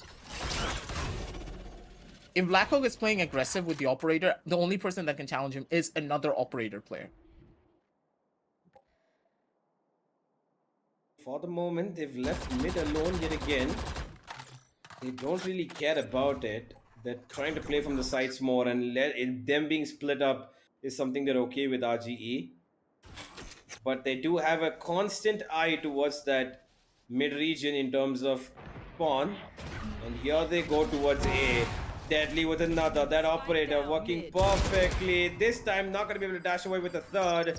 But what they have done is allow Big Cells to get into a position that allows him the maximum value to be taken out. Rio knows that size towards shot. He doesn't have a way to move into the side. And now in this 1v2, he's wandering into gardens. And he He has should to know, think. right? Nah, he doesn't know. No way he knows that Bad Love's on A heaven. Because Bad Love was actually on B. Switching Good sides. shots, though, you have to Match say, point. coming out from the side of Deadly. Getting those first two initial kills really did mean everything to him. Now, Deadly, not again with the rifle, man. You need to give him a challenge. No one's fighting Blackhawk, and he's getting away with murder, but instead, Blackhawk's playing on the A side this time. So this should give them an opportunity to get a free side take onto B, but that Killjoy is just such a menace. Hacker has been a big thorn on their side. I really am interested to see True. how they're going to be playing this one out. While that is true, that Hacker's utility is very, annoying to deal with. Wait, he's This already in this time- one. Oh, What? Smoker gets a trade. Smoker gets two, and that's the piece I No! opened up. This could be the end here, ladies and gentlemen. 4 versus 3. Sai is in cubby, but he is left alone, and he's probably going to be spotted out in just about a couple of seconds. He goes into a B-main, and that is probably I think it's no. the final nail in the coffin. Yep. There's no way they're winning this. Wimp, he's suppressed for a couple of more seconds, cannot use any of his utility. Only one smoke available. He's got Blackhawk with the operator, but I think this is it. Yeah, with the recon, that's over. They can't even push anymore. Blackhawk doesn't even have a proper gun to take this fight. They circumvented his operator, and they were able to win. The one round Blackhawk did not play on B. The one round where his operator was still not in succession. That is where it all just fell apart in seconds, man. Oh my god. This game was way too close. 36 goddamn frags for Bad Love. That guy nearly dropped a 40 bomb on a 17 and 15 game. The coach just walked away from his chairs, but like, my job is done. My planet needs me. He went to congratulate the players. You Exactly. could see him. But what a game this has been. This is looks like he's okay. I thought that he lost his mind so much aggressive that he just went away. But no, that's not happened. It's been a long game, ladies and gentlemen, and the highlights for this, well, I would say are mostly defensive sided. So as we do go into the match highlights in just about a couple of seconds, take a little bit of a breather. Go get yourself some Red Bull as soon as that QR code pops up, and get yourself some snacks, because I think this is going to be a much longer game than what we expected. That'd be a pretty big one here, ladies and gents, because as you can already see, the way that it's all being taken into consideration. My god, is this insanity? Yeah, that was a very long game. But hey, it finally, in the end, bore the fruit that was required for reckoning. If not for Orglis 5, one of these teams had to eventually get the win. And they did. But a very turbulent, a very hard worked win in the end it was. And as much as we would have wanted to see this turn out the way it did, I think that Reckoning felt that it maybe got a little too overly stretched for their own good. And now fatigue starts to kick in when you've played a game which is actually almost at the time length of 2 games.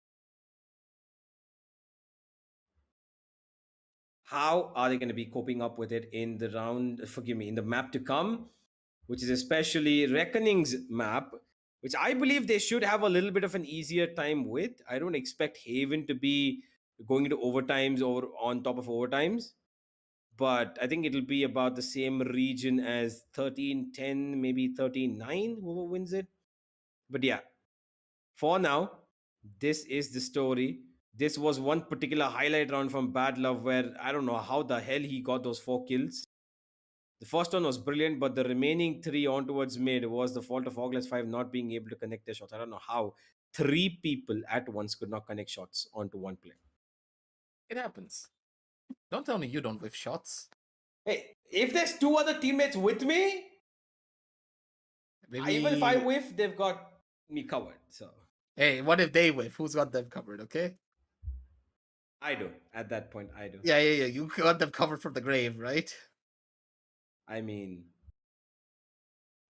I like to haunt my victims on the battlefield. Just like Web haunting their dreams after doing plays like this with the Spectre. I'm pretty sure that all the members of Orglis 5, on the side of Reckoning, are gonna remember the Spectre plays from Wim. That guy just absolutely went on a tear of his own. But it was just not enough. Looking at the scorecards as well, 17 and 15 on the scoreboard, 36 kills, 308 ACS for Bad Love, Pixels with 24, Smoker with 18, Ryu with 19, Deadly with 19. Every single one of the players from Reckoning did show up. Deadly not having the best of games, but his teammates were able to pick up the pieces that he left behind. He dealt the damage, he got the space, and that's all that you can hope for from your Jet player when he or she is not able to go in for those frags. Orglis 5, they did pretty much the same. Blackhawks had a phenomenal game on 26 kills, but he was just not able to rise up to the challenge like the other team. Just fell short in a couple of different avenues, and that's one of the main reasons why they fell apart. It was rough, it was tough, but at the end of the day, University just have to ride out the storm and hope that game number 2 is just going to be a better one for you. Yep, while that is all going down, the players are going to be taking a shorter break. They deserve this. They need this if they're going to be able to restore their minds as well as their bodies to come in for map number 2, which is going to be a huge, important one for both these teams. Reckoning win this, they move ahead in the upper brackets. If they don't, got Icebox to come. We will be back in just a couple of more minutes, ladies and gentlemen. Don't go anywhere. The LG Ultragear presents Tec Gauntlet, powered by Crucial with our gaming partner Intel, who provide the best gaming value through providing the best overall gaming experience. Don't forget, follow the hashtag Game with Intel to know more. And of course, apparel partner 656. We'll be right back in just a few minutes.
from the legends of memory and storage. Crucial brings you the ultimate performance in gaming. Legendary products. Precision engineered. For speed and stability. Crucial ballistics.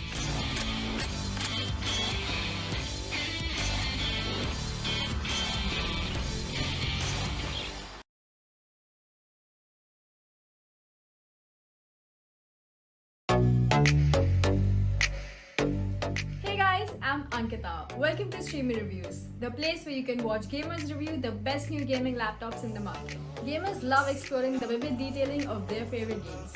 This demands a system that can support their immersive experience. So, we'll be checking out the Intel-powered Lenovo Legion 5, a laptop with features that let you dive into the exciting world of gaming.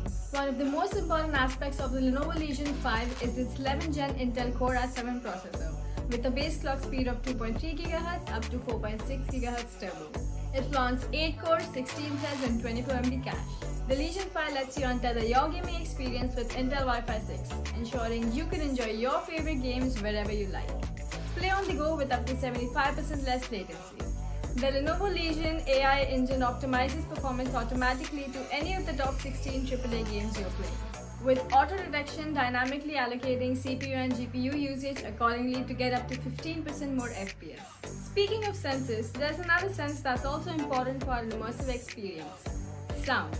Thankfully, the Legion 5 has this covered as well. A pair of stereo speakers enabled with dynamic audio gives you an immersive 3D audio experience. Why wait? Get your own Lenovo Legion 5 and dive into the world of gaming today.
And we are back, ladies and gentlemen, with the LG Ultragear presents the Esports Tec Gauntlet Season 4, powered by Crucial, with our gaming partners being Intel. Intel delivers the best overall gaming experience with the best gaming value. Follow the hashtag Game with Intel to find out more about exactly what they are up to.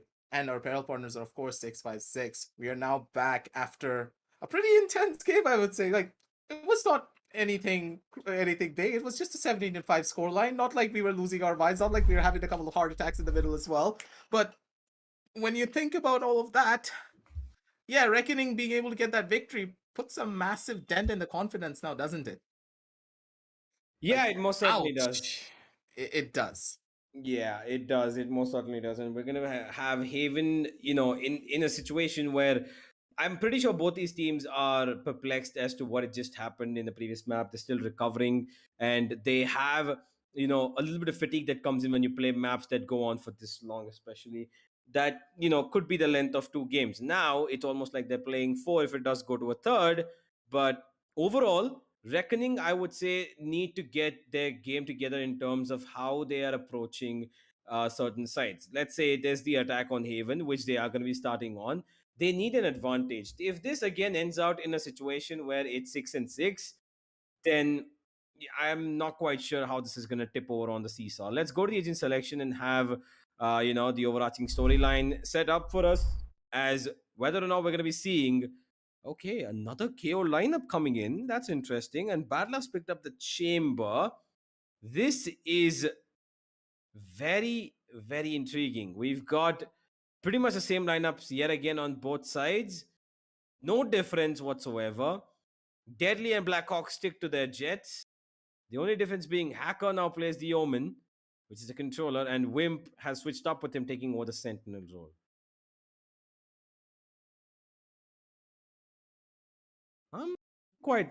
I like the chamber, but at the same time, Chamber's been one of those rising stars that you always just pick up because he's just that good. It now alleviates a lot of the pressure away from your Jet player from having to play on the operator. Normally what happens, Jet's the only agent in the game that can pick up that operator and actually get away with it. But now that Chambers in the arsenal, he can be the designated operator player, and he can swap in and between the roles depending on what he needs to do. He does have the headhunter on his side as well, so basically making it pretty simple for him to just play any role that he wants. So he can fill for his team, be the operator, be the rifler, be the trader, be the entry fragger as well in some cases, depending on what you really want to do. And also be the sentinel for your entire squad. He is just such a multi-dimensional agent that it brings a different level of flavor down on the cards. So for now, at least, Universe, how is this gonna pan out? Because the way that both of these teams are opting to go in, I'm interested to see how both of these compositions are going to play out, because KO's a massive counter to Chamber. Chamber can't really do anything if there's a KO on the opponent team, because normally the Chamber will not play very further back angles. He will play a lot more aggressively because he can use his rendezvous to get out of any form of a sticky situation. And when all these problems are starting to arise,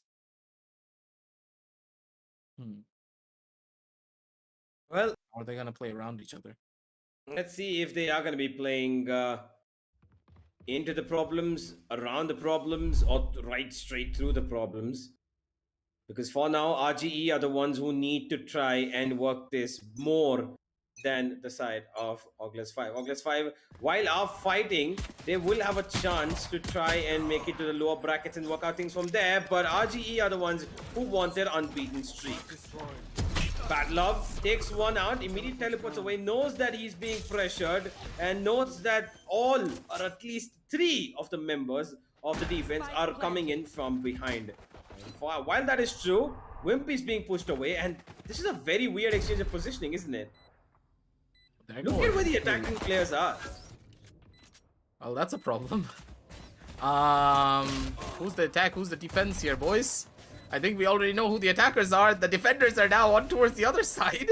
Well, I guess they're going to be able to get a little bit of something done here, but it's not going to be looking that good. Blackhawk's in a pretty sticky spot of his own, and finally we do see a little bit more of a better hold. Deadly comes in down strong, using his movement to dodge out the bullets coming through from the Blackhawk, but still, Sai, he's such a demon when it comes down to his hitting these one taps. Nearly gets an ace to end it all off, but instead it's going to be Smoker being able to find a final frag, shuts down the player, and gets 0-1 scoreline. A pretty close round number 1, so I would say Sai, he did his job. He's gonna get 4 ultimate points to work with, even closer to his null command. And as soon as the ultimate comes online, it's an instant kick down. That is true. He's got 5 ultimate orbs farmed up thanks to that round. And even though this is an eco round for the side of Orglis 5, we saw them win this in the previous map. This second round right here, after the pistol on the first half. And here they are aggressing towards A. All 5 players they push in, and the C side again left open for business. There's Bad Love getting one, but immediately traded away. Almost no time in differential between those two. Pixels find the jumping side. And while there is a weapon to play with, he needs to be careful about the... Oh, Godbex, he has no idea. He thought he teleported on the other side. And now, while he has Blackhawk to worry about, he does not have enough time to react. 3 Man, I feel versus bad for 2. Pixels. Yeah. It could, oh, okay. A dink comes in. Both the players of the defense are low. And yet again, this change in positioning is just brilliant. Both these teams care less about what they are playing, whether it's defense or the attack. All they care about is getting the frags, being aggressive, and I like it like this, honestly. Enemy remaining. Gonna be 1 kill for Smoker. Blackhawk's position is already revealed. 1 gem down, maybe getting a shot. Or they could force Blackhawk to save that Marshall. They're not even gonna give him the satisfaction of getting another ultimate point, which is pretty good. This is smart. You need to remember, ladies and gentlemen, if you die to the spike, then you do not gain an ultimate point for yourself. So Blackhawk is even further away from getting a Blade Storm. So the eco rounds that are going to be coming prior to all of the other rounds that are going to be moving on down forward, he needs to get a lot of kills, or he needs to find a lot of orbs to farm before he can get that Blade Storm online. Basically building up an advantage towards all the members of Reckoning. This is a smart play from them. Not going overly aggressive, understanding the fights they need to take and who to keep alive. So in the overarching storyline, this is pretty good. But on the 0-2 scoreline, it's just getting more and more difficult here. How do they want to play this? Deadly rushes into the side. He's got control. The B side is his for the taking as well as his team's. There goes the flash to try and deny them from pushing through or even going for the plant, but they come with a flash of their own. Brilliantly done. And they don't care about boundaries. There's no boundaries for the side of RGE. Bad Love teleports away, but only to fall prey to Wimp. Pixels finally gets the trade onto him, has a Phantom to work with. It's a 3 versus 3, and Rio is Rio? spotted. He wants to try and get the kill onto Blackhawk, but it's in a difficult position because Sai is supporting him. Here's one, Deadly, the last man standing, spots him out, and he should be getting this kill. He just, no, he dashes away. What is happening? What's happening? Oh no! Oh no! Nice knowing you.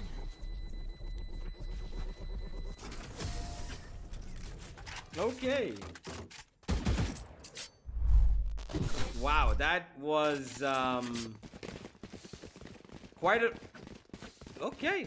Very interesting play here between two players. Indeed, not awkward at all. Especially that knife from Deadly. Top 0.1% of the player base, by the way. Let's get this done. It's fine. That's got a clip out of it. Right? And hey, if you want to watch that clip, and if you want to watch this clip, make sure to follow us on our Instagrams. We're going to be posting it all there. Blackhawk. He does find another one for himself. But again, here comes Deadly with this barrage of bullets. He does find 2 shots on the player holding from short. He's not going to be able to live that one out for long. But still, holding it down pretty well is going to be all the members of Reckoning. Pixels. Fell asleep on the angle there, buddy. That's going to be a costly one for you. And now they're pushing their way forward. Hacker right around the corner. He's going to get spotted. His movement's going to try to keep him alive. Forward up in the other end. And now it's all up to Smoker. He's on the MVP standings for a reason. He needs to be the man to rise up to the challenge, but instead it's going to be Wimp with this movement, constantly being the person to come in for these clutches, to give them these rounds. 2-2. And it seems as though Orglis, they're back in the driver's seat once again.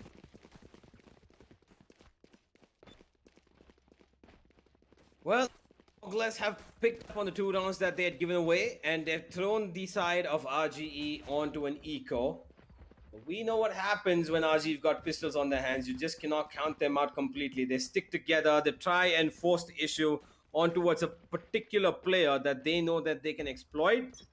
They wait and they attack. They love hunting their prey.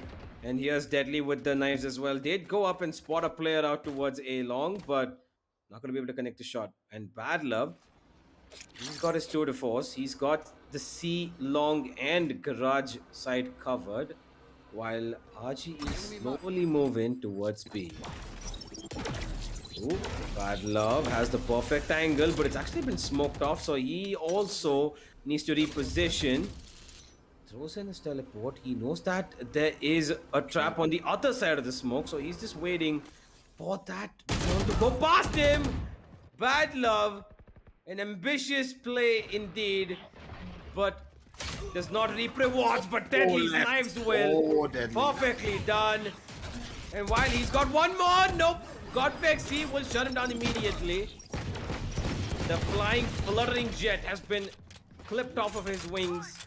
And while the plant will go down, immediately to deny it comes out the Hunter's Fury. Pixels! Pixels! Give it to the man. Give it to the man. Yet again with that Sheriff, 30 he's seconds causing left. trouble. That shot dart will hit Sai hard. He's gone down almost to half HP. The plant will go down for sure. Rio is unfazed by that fake jump. And Rio will take him out as well. This is how, like I said, the pistols. Scanning ahead. This Under. is all they need. They're holding. They're surviving. Here comes Hunter's Fury. Nothing to really worry about. What are you even worried about here? Absolutely nothing.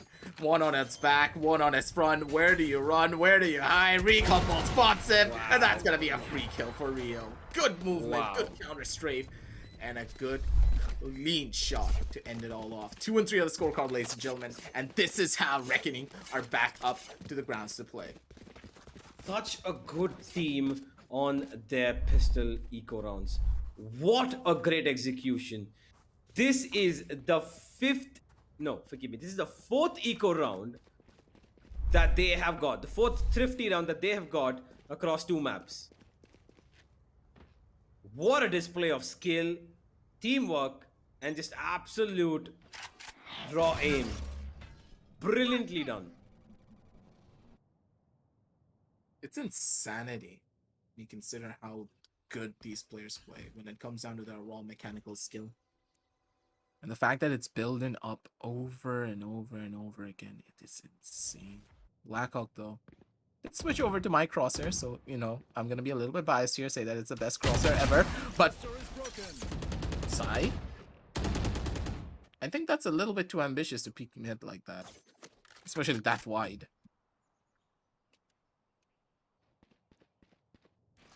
Is looking to be a trouble to his opponents, but in the process of doing so, you sometimes trip over your own feet. And now that tripping over might have just opened up garage. No, Godvexy recovers it, picks up a weapon as well. But it's still a 3v4 that is clearly in the hands of RGE thanks to this A side crawl-in. Look at the amount of respect they're actually giving them. Even though they know their opponents are on pistols, they played slow, they played easy. They don't really have to take risks. They don't push in all that hard. Oh no. Hacker, come on. That's just really okay. Hello? What? Pixels? No. That's not what you do. Oh my god, that Nearly got round. the headshot he needed. Yeah, I think it hit his shoulder an inch above, and that would have been Orglis 5's round to take.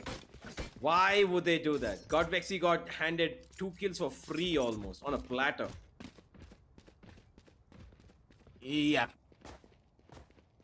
Hakuna Matata.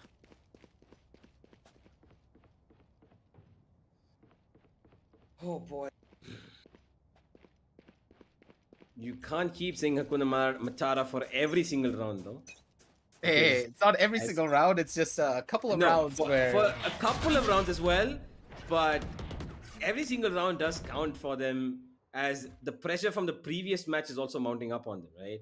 They've taken a lot in the previous map, and on this one, they're trying to make things work to the best of their abilities, but Orglis 5, while they did get the 2 rounds that they wanted, they've immediately dropped back. A very, very passive Owl Drone gives Blackhawk's position away and lets him eat a little bit of spam as well. And what he doesn't know, wait, no. I'm pretty sure he expects it. Yeah, I'm pretty sure he's seen that. They run towards C. Okay, Bad Love. Perfectly done. Moves out a little bit wider so that he's going to get the better angle on his opponents. And with that, it's pretty much done and dusted. While Sai's ultimate did try and stop them a little bit, it's not going to work out for the best. 3 versus 3. Make that 3 versus 2. Sai is getting more and more value out of this. He's got a flash.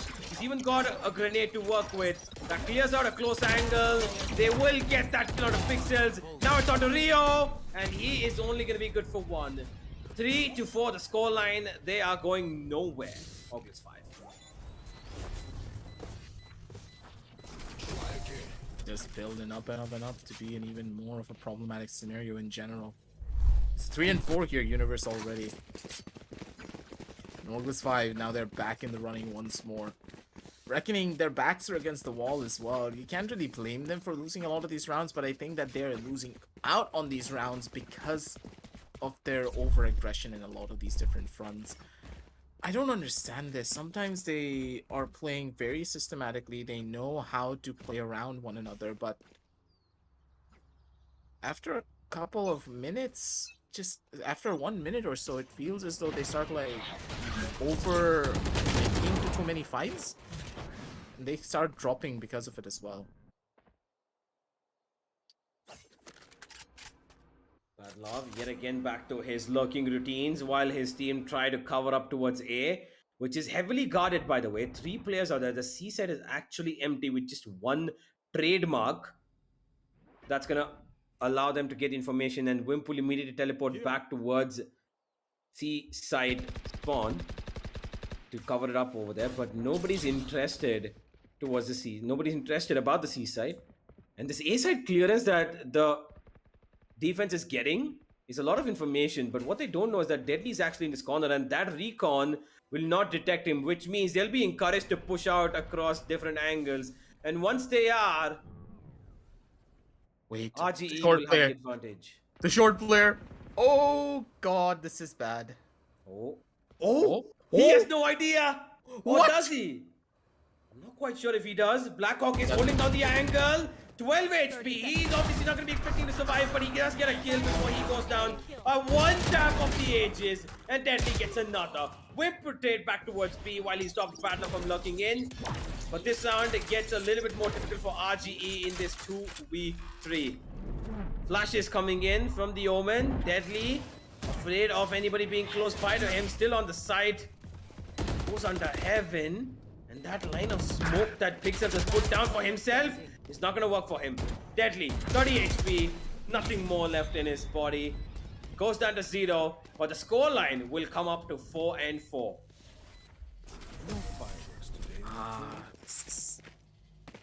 That's rough. Again, not much that you could have done there. They tried to go in for a plan, but again, you pretty much just gave up short. No one was pushing from short. Short control was completely neutralized. And all of the members of Orglis 5, they just waited on the short. God Vexy just having the perfect angle on his own regard, was just sitting there and just waiting it out to see how it was all going to go on down through. The coach now did take a pause. He wanted to talk to the team and just give them a little bit of a motivational speech, because at this point we see the problems that that Reckoning are having. Primarily one thing, they're giving away too much of the map, and in multiple different scenarios, when they start going in for a push, and when they start trying to get a single avenue of a map, they leave the other next best thing open. For example, here they were pushing up from A long. I understand the call out, I understand the plan, but you didn't clear out A short. You didn't expect anyone to be on A short. Same thing happened on another round prior, being the mid take. It's happening constantly. They go for a mid push onto B. They go for a mid push onto B main, through B main, sorry, and they forget about garage. Well, they did have Bad Love lurking around, but what can one man possibly do for that much amount of time? They've got information. Sai scouted out 4 of them thanks to his utility, and now we've got them running away from here. The 0 point just makes them reconsider their entire move towards C. They know they can't go in there anymore. And the one thing that RG are good at, that we've seen them be good at so far, has been those pistol rounds. And Deadly 10, Bad Love yet again with the same weaponry. Rio. Oh, Blackhawk's been spotted and he. Okay. Spike down A. Unlucky lineup. They wanted to get the kill onto him or at least damage him and maybe get him off his angle. It'll be happening. Deadly 10 can actually crawl into the A side if he pleases to by smoking off that trap that's on the close left side. Oh. No, he's going to take it out directly and they're going to be running straight in. Here's the C side that's in control but nowhere near the spike. And while Pixels is running there 30 for seconds left. his life and his team's life, RGE will get a plant at the bare minimum to work things out. Immediate response. There comes the ultimate. Hunter's Fury. Deadly 10. Oh, almost ate the laser beam, but he is going to be safe for the moment. Needs to be very careful with these blades. There he goes for the kill. What? Perfectly done. Gets stacked. Doesn't matter though. Now, the fight comes to him. Wimp finds him at the most vulnerable angle, but Bad Love finds two. And now it's on to Pixels. He's got a weapon to work with. Teleports into the smoke. Wants to play along his shadows. And that's what the Omen is known for. The angle is perfect, but the crosshair aim placement is just not. That's just the crosshair placement problem, dude. Yeah, it was just a little lower than what he would have liked it to be. And with that, Orglis 5 take the lead for the first time in Haven. And yet again aggressive. This is turning out to be the exact same way we saw Ascent go down. Mistakes. And I think that Deadly just dropping over towards the Radianite crates on towards Cubby after he was revealed was another one of the biggest problems. He went in for a very predictable angle and none of the members of Reckoning even came on to back him up. They're dropping like flies here. This is their home map. This is their pickup. And this is how badly it's going for them. 5 and 4, possibility of a 6 and 6 is still on the cards, but for how long? Because Deadly, he knows that there's a player on mid. And this rifle in the hands of Wimp could just spell doom for them. Oh, Blackhawk. Oh my god! The teleport was lightning fast, but Blackhawk was traveling at the speed of light with that shot. What was that? That was a micro adjust and a half, man. Wow, that is one for Blackhawk to keep in his clip diary. As the rest of his opponents moving towards C. They've had quite a bit of success on this site. And they're trying to repeat it time and time again. This time while the Hunter's Fury comes in from the... Hacker's actually not been spotted. And now he's been taken out. He's been hurt, that's for sure. And thanks to that, he's gonna get that kill. Deadly 10, 1. Deadly 10 with 2. Deadly 10 not gonna get the third. It's a 3 versus 2. And while Sai has his null command active, Pixels is already playing with his mind. This guy is so sneaky, man. It must be so annoying to play against a player like this, eh? Ooh. Almost. Sit across it. Oh boy. What? He actually took care of Pixels. Expected to come in and now it's all on the smoker. He's got... Oh boy, knife point goes in, does get him. He's playing with his food right now. Gets the kill. Easy. Smoker initiates the KO death. 5 and 5. But at the same time, was it supposed to be this close? Oh, hell no. I actually didn't know that, Sai would scout out Pixels coming from the back end because it looked like both of them were concentrating towards C long. Yeah. And So I just had that sixth sense being like, my spidey senses are tingling. Or possibly from The Simpsons, I am in danger. The looks behind them.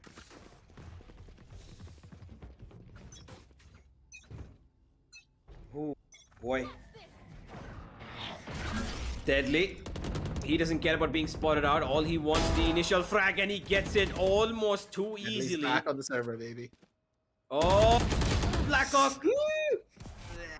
Well, the operator could have worked better in his hands, but the blades maybe needs a little bit more practice. I think it's changing crosshairs too often. He changes crosshair again. Yeah, that has been happening for quite a while. And Hacker holding a good position, jumps straight down. The blind not gonna be needed. It seems like, but Hacker, thanks to that no blind coming in, the flash which I should have expected to come in, gives him 2 kills. And while one of them has been revived, what RGE don't know that God Vexi is right behind them. Sai is clearing out C long, so they know the position of one. They will know the position of the other as well. And Pixels takes him out. Sai is left in a 1v2. And he knows the position of both of these players, but it doesn't even matter because Pixel is gonna blind him, shoot him, and send him to his grave. 6 and 5, and yet again the lead being shifted in the dynamics of RGE.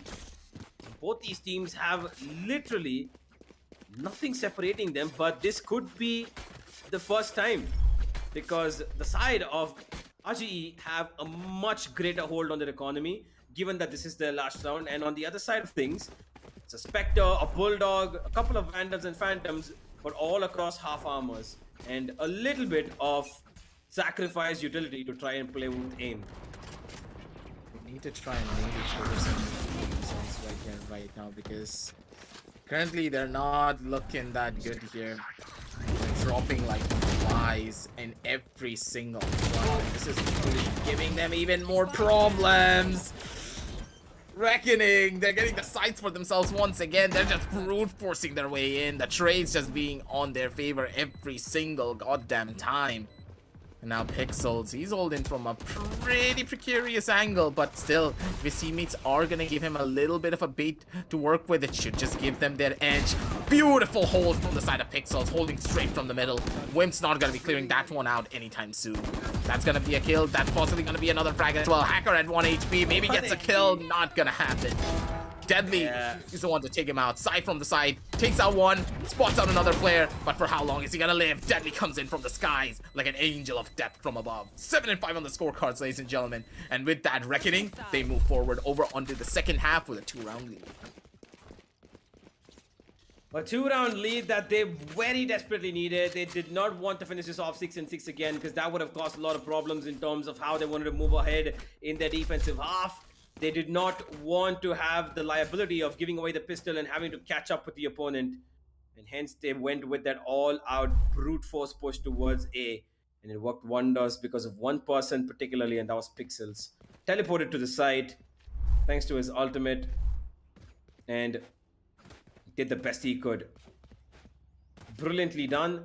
RGE back on track with the lead, looking strong and hopefully feeling strong as well. All of these different factors coming into play. It's just, I don't know. I want your prediction here. Because I feel as though this round could easily go in the favor of Reckoning, but then again, I feel as though Wim could just be up to his shenanigans.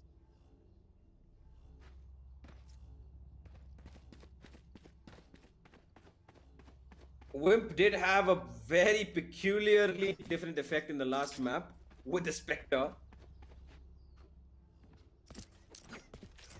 Let's see if he can replicate that this time, on the attack especially. Kill all your opponents. It's been a difficult match for Hacker. You can see it, he's on just 3 kills. But the work as a controller is being done by him. Let's see if it works out for the betterment in this attacking half. Blackhawk straight up with a kill. Here's Smoker jumping down from the window position to get one more. Wimp will trade back. Badlove goes down as trades fall back and forth on either side. The one thing that they don't know is that Deadly 10 is coming on the perfect backside lock. Oh, Deadly! He gets 2. Wimp alive with just 1 bullet in his headhunter and a classic to work with. RGE know that they cannot let Wimp take this 1v1, hence they double up towards Garage. They're gonna approach this together, jumping out. This is gonna be a difficult one for Wimp, and this is gonna be one that he does not win. RGE win the pistol, and they are going to be taking the lead in the second half, and a convincing one as well. 8 and 5, and aggressive. This might just be the splitting difference of this series. This pistol round right here.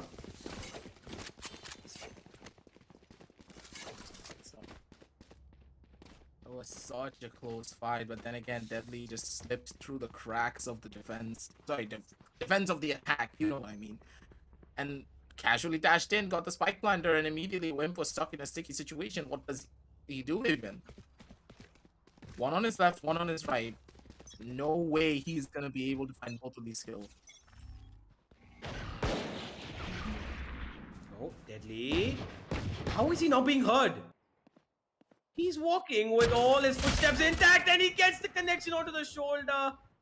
Sai will get that kill. Of course, you miss one shot, and Sai's gonna punish you for it, but immediately Rio somehow takes care of it towards the A main side. Gets the kill, and he knows that he needs to retreat. Here's all of the players of Orglis 5 running into this A side, and they're gonna let them take this plant. No problem there. The plant will go down, that's for sure. But information is key. And Rio's trying to get exactly that. Oh! He was out in the open. That was a very, very dangerous leap. The smoke fitted out in the most unopportunistic time for him. But here go the players of the defense with bad luck coming on the backstab. There's no way this is going to work out for them. Wimp, even with the Spectre this time, gets one. What a Maybe chance. he can. Maybe looking for more. Okay. Oh. Wimp making it possible, but not for too long. The backstabber has been backstabbed, and this is 9 and 5. And now, aggressive. Orglis 5 are in deep trouble. They force bot into that round, and look where that's got them. Economical hell. And wait, they're forcing again. No, no, no. Why? Oh, man. If he wants you fail, you try again. Yeah, but not like this. You play for the 10 and 5 scoreline, play the eco. But they're forcing in. This is not good. The force can work, but against the way that RGE have been playing, Deadly it's just give it up. difficult. Oh, look at the way. How quickly did that man come to window? He just ran, man. He's Usain Bolton it up there. No, the fact that nobody was even watching him, they just let him crawl through. Now they know that a backstab is particularly imminent at any point. And Deadly, holding down actually a very good angle here. Been spotted out, needs to be careful. Completely blinded and will be taken out from shot. Aka gets another. And while Bad Love is supporting him, Rio will be able to get back. The plant will go down, 3 versus 2. The defense still in control of things. But that plant gives the opponents a chance to win this. A chance to try and get the one kill that they need to make this a doable round. Spectres rolling around everywhere, but it's Bad Love's Headhunter that does the work for them. 10 and 5, and I might as well have to say goodnight right here because there is no money left on the side of Orglis 5. They choose to force again. Well, we're gonna see them in the lower brackets. There are options now. Sai with 17, he's been performing here out of his mind, but everyone else, they're just not able to rise up to the challenge. And yep, Blackhawks already feel it. Yep. They're forcing in. Okay. Yeah, okay. Alright. Okay. Maybe things are gonna be better. Maybe Blackhawks just going in for a little bit of a half buy. Just to give them an edge because he's the only one spending all of his money while everyone's will still have enough money in the following round. Pixels, okay, good shots from him. He's gonna be able to live through that. Does find the first initial frag up. And with that, maybe they can make things work here. Because without Pixels, no more smokes to block them from entering into a sight line. So these sheriffs can pay dividends. But Blackhawk, he's not giving his gun away to anyone? Oh! No! Oh! Okay. Weirdest exchange of positions and bullets. But it doesn't matter because RGE all rushed into the side and Deadly was alone there. But he was more than enough to stand as the brick wall that he needs to be when a Sage is not there in the lineup. Gets 3. The chamber standoff did come in over here. Wimp has lost his tour to force, unfortunately. But yeah, the spike is way away from his reach. There's no way he's even getting close to it unless a miraculous shot comes in from him. Nick, okay. He saw the flash, right? He saw the flash, he just wanted to go in for a quick scope. He's playing with the quick scope game. Oh boy. That's one. Alright, give it to the man, give it to the man. He's warming up, he's warming up. The blood's now flowing through his veins properly. The hyper speeds, adrenaline's gonna get picked up. He's pushing his way down forward. He hears his footsteps. He's gonna run. 10 seconds left on the clock. Ooh. Here comes the chase. Where are you gonna go, boy? Where are you gonna go? Because now it's gonna be the 5-minute Smoker at the win. Wow. And Smoker just played with his food. Knows exactly what he needs to do. Why would he even peek? He already has his 0 point to work with. Throws it out, nullifies the ability, and then finalizes it with a kill. Should have just gone back to B and taken the plant, man. That was very, very ill-timed, I would say. He should have seen the clock. He had just a couple of seconds left, and he just went for the kill. He could have taken the plant, played for the post-plant, because he could have gotten the, you know, safe plant towards C-Link itself, because he knew that his opponent is inside garage. And now they're running in brute force towards C, and there's of course nothing going to be stopping the defense from countering them down in the ground when they've got higher weaponry. Smoker gets to, stops them from causing any more damage. And while Wimp has got the number of Deadly 10 lurking around with an operator in the backstab position, yet again he's left in a tricky situation of a 1v2 where the spike is far away from him. What the players actually have no problem leaving it be where it is. They're doubling up together towards garage, and this is exactly what I love about Reckoning. They stick together. They don't care whether he goes towards A, whether they should probably leave a man there for information or at least, you know, stop him. Play together. 200 IQ backstab Wimp. But this is turning into a game of cat and mouse right now. While they would have expected Wimp to take the spike and maybe plant on C, he's taking the spike and running away to A. They should expect this. Rio and Smoker. But they're taking their cautious steps forward one at a time to try and cover up any corners that they could have missed. There goes the plant, and there they run. 2 versus 1 Wimp. Show us what you got. We know him to be the clutch god for their side. But we'll be able to clutch this one out, though. Yeah, I think this could be a little bit more of a tall order. Rio still has all of his utility to work with. Can easily clear out under hell. Nothing to really about 2 angles. 3 angles already being cleared. And now they already know he has to be on short or long. There's no chance he's playing from heaven. This is not a heaven plan for him to work with. But the angle needs to be cleared out perfectly. That's going to be the first shot. He misses the head. And Rio's going to be able to go in for the refrag. 5 and 12. It's match point. No money whatsoever for the side of the attackers. Why would they go in for that force? Oh wait, they actually have enough. They actually have. Okay. I forgot they lost 4 rounds. Yeah, clearly Sai is not happy. You can see it. He does not like what's gone down. But at the same time, Blackhawk is rather having a good time. He's he just went off cam at the wrong time, but well, seeing Blackhawk laugh like that is definitely a sight for sore eyes. But all they need right now is a win after win after win. All those smiles can be turned into frowns immediately if they don't get this round. While the B set has been taken over, RGE are banking upon their retake situation. But Bad Love going down could be a problem. 4 versus 5. Plant goes down. Hacker. He does have his smokes regenerating. He's trying to cover up as much as he can. What? But because he had the ceiling Oh, open... oh, god damn it. Okay. Rio gets the knife. And this is a very, very icky situation. Smoker gets the penultimate kill. Good night, Orglis 5 is what I will be saying in just about another second. Hacker spraying down on the side. gets killed after the spike defuse. RGE progress to the next round of the TC Gauntlet Season 4 playoffs.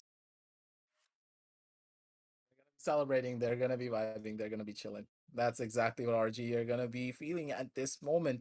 They played it beautifully. The map of Haven is their pickup for a reason. This is their best map for this very card. Ladies and gentlemen, give it up for the side of Reckoning, because initially it was a tough fight for Deadly, but at the end of the day, he came back hard. He was able to perform. He was able to be the dominant force that they needed him to be for the map of Haven. He showed up on the Jet, and honestly speaking, I love the look of Bad Love on the Chamber and the Killjoy. I think that him being such a suitable anchor for his squad is what's bringing them in for a lot of these different wins and a lot of these different plays. We're going to be heading on down over to the match highlights real shortly, ladies and gentlemen, so that we can relive all of those moments and try to break it down for you piece by piece from the top all the way up to the very bottom, because I really do believe that this new dynamic that Reckoning are following, it's really good. Because I have seen this over and over again, and I talked to you about this before as well, Universe, that the Sentinel player is possibly the most dangerous player in the entire game. It's not the Duelist. We never should highlight the Duelist player, but the Sentinel player, because they're the ones who have the quietest game, but when they are being forced to step up to the plate, they're the ones who are going to hit a lot more home runs and a lot more sixes in comparison to their Duelist counterparts.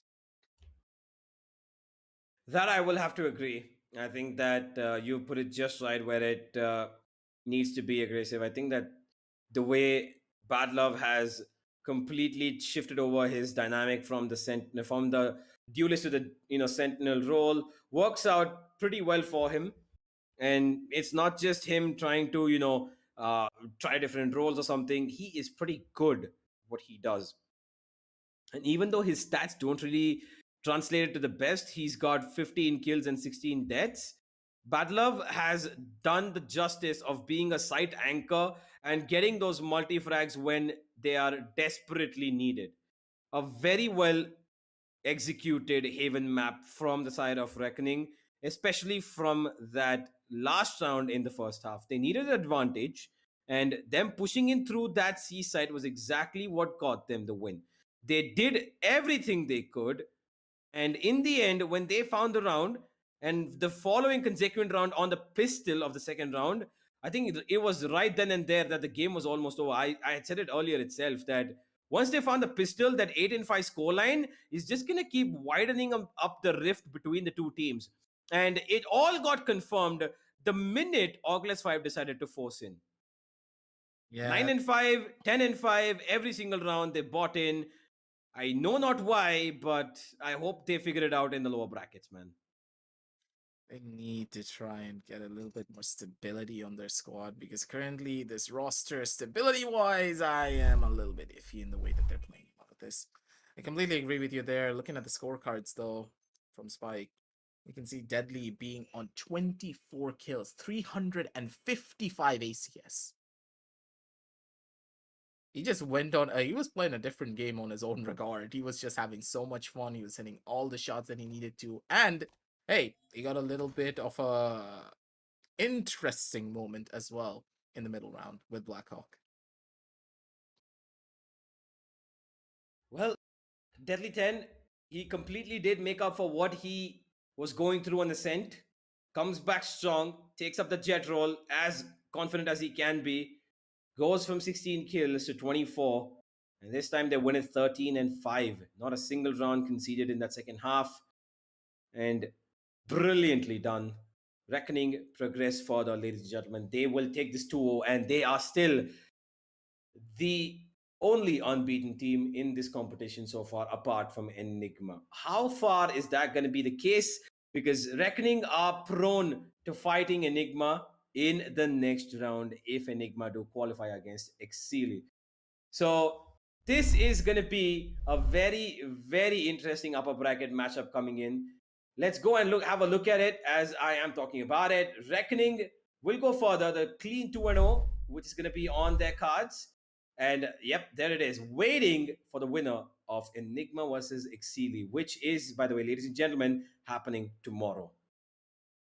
want to miss out on that match because we know for a fact that Exili, they got a bone to pick with Enigma, but then again, Enigma, they are the favorites here. They're possibly going to be the ones to win it all out, but Exili, they could pull up a pretty good fight and possibly take one map away from them. But more speculation on that tomorrow.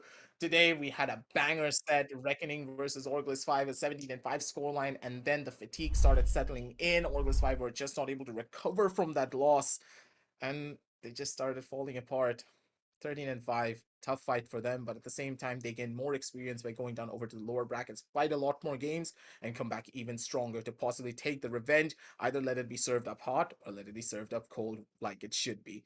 But for now, ladies and gentlemen, that's all that we have for you for today. Thank you all for stopping by and thank you all for giving us your time. But before we do sign on off though, make sure to check all of the links down below in the description from the side of Intel and of course 656. And hey, if you're checking out Intel, you got to remember something before you do, that Intel delivers the best gaming value by delivering the best overall gaming experience. Make sure to follow the hashtag Game with Intel to find out more about what they're up to and what new products they are going to be giving us soon enough. And hey, if you want to get yourself a t-shirt, make sure to check out 656 because they make phenomenal t-shirts. And hey, I've been wearing this outside as well. I gotta flex this drip from time to time, and you can as well, and you can also support your favorite team. But for now, it's gonna be your boy Aggressive with Universe signing on off, and we're gonna be seeing you tomorrow with a lot more action for the LG Ultragear presents the Esports Tec Gauntlet Season 4 powered by Crucial, with our gaming partners being Intel and our apparel partners being 656.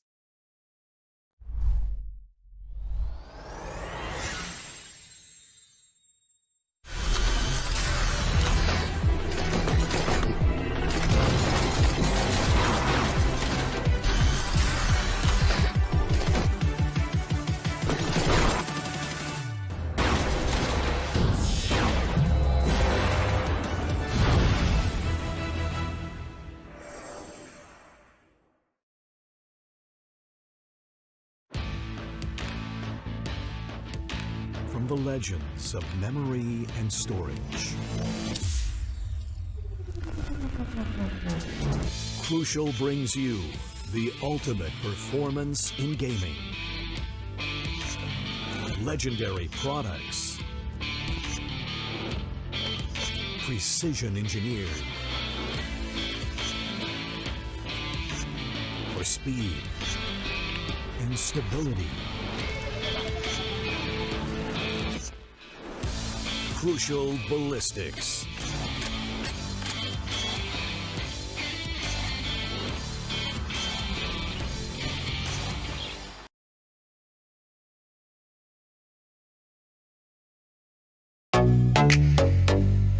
Hi guys, this is Zaya and welcome to Streamer Reviews, where gamers review the best new gaming laptops. We gamers are always on the lookout to get more out of our systems. If you're looking for a laptop that can exceed your expectations, check out the Dell G15 gaming laptop.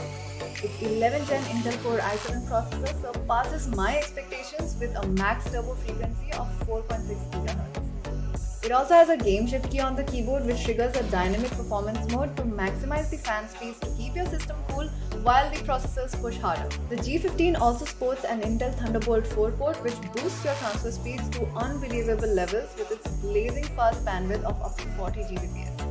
It also lets you connect all your accessories using a single port. It's obvious that this system is designed to go above and beyond to deliver the results that you desire. Get your Dell G15 powered by 11th gen Intel Core processor now.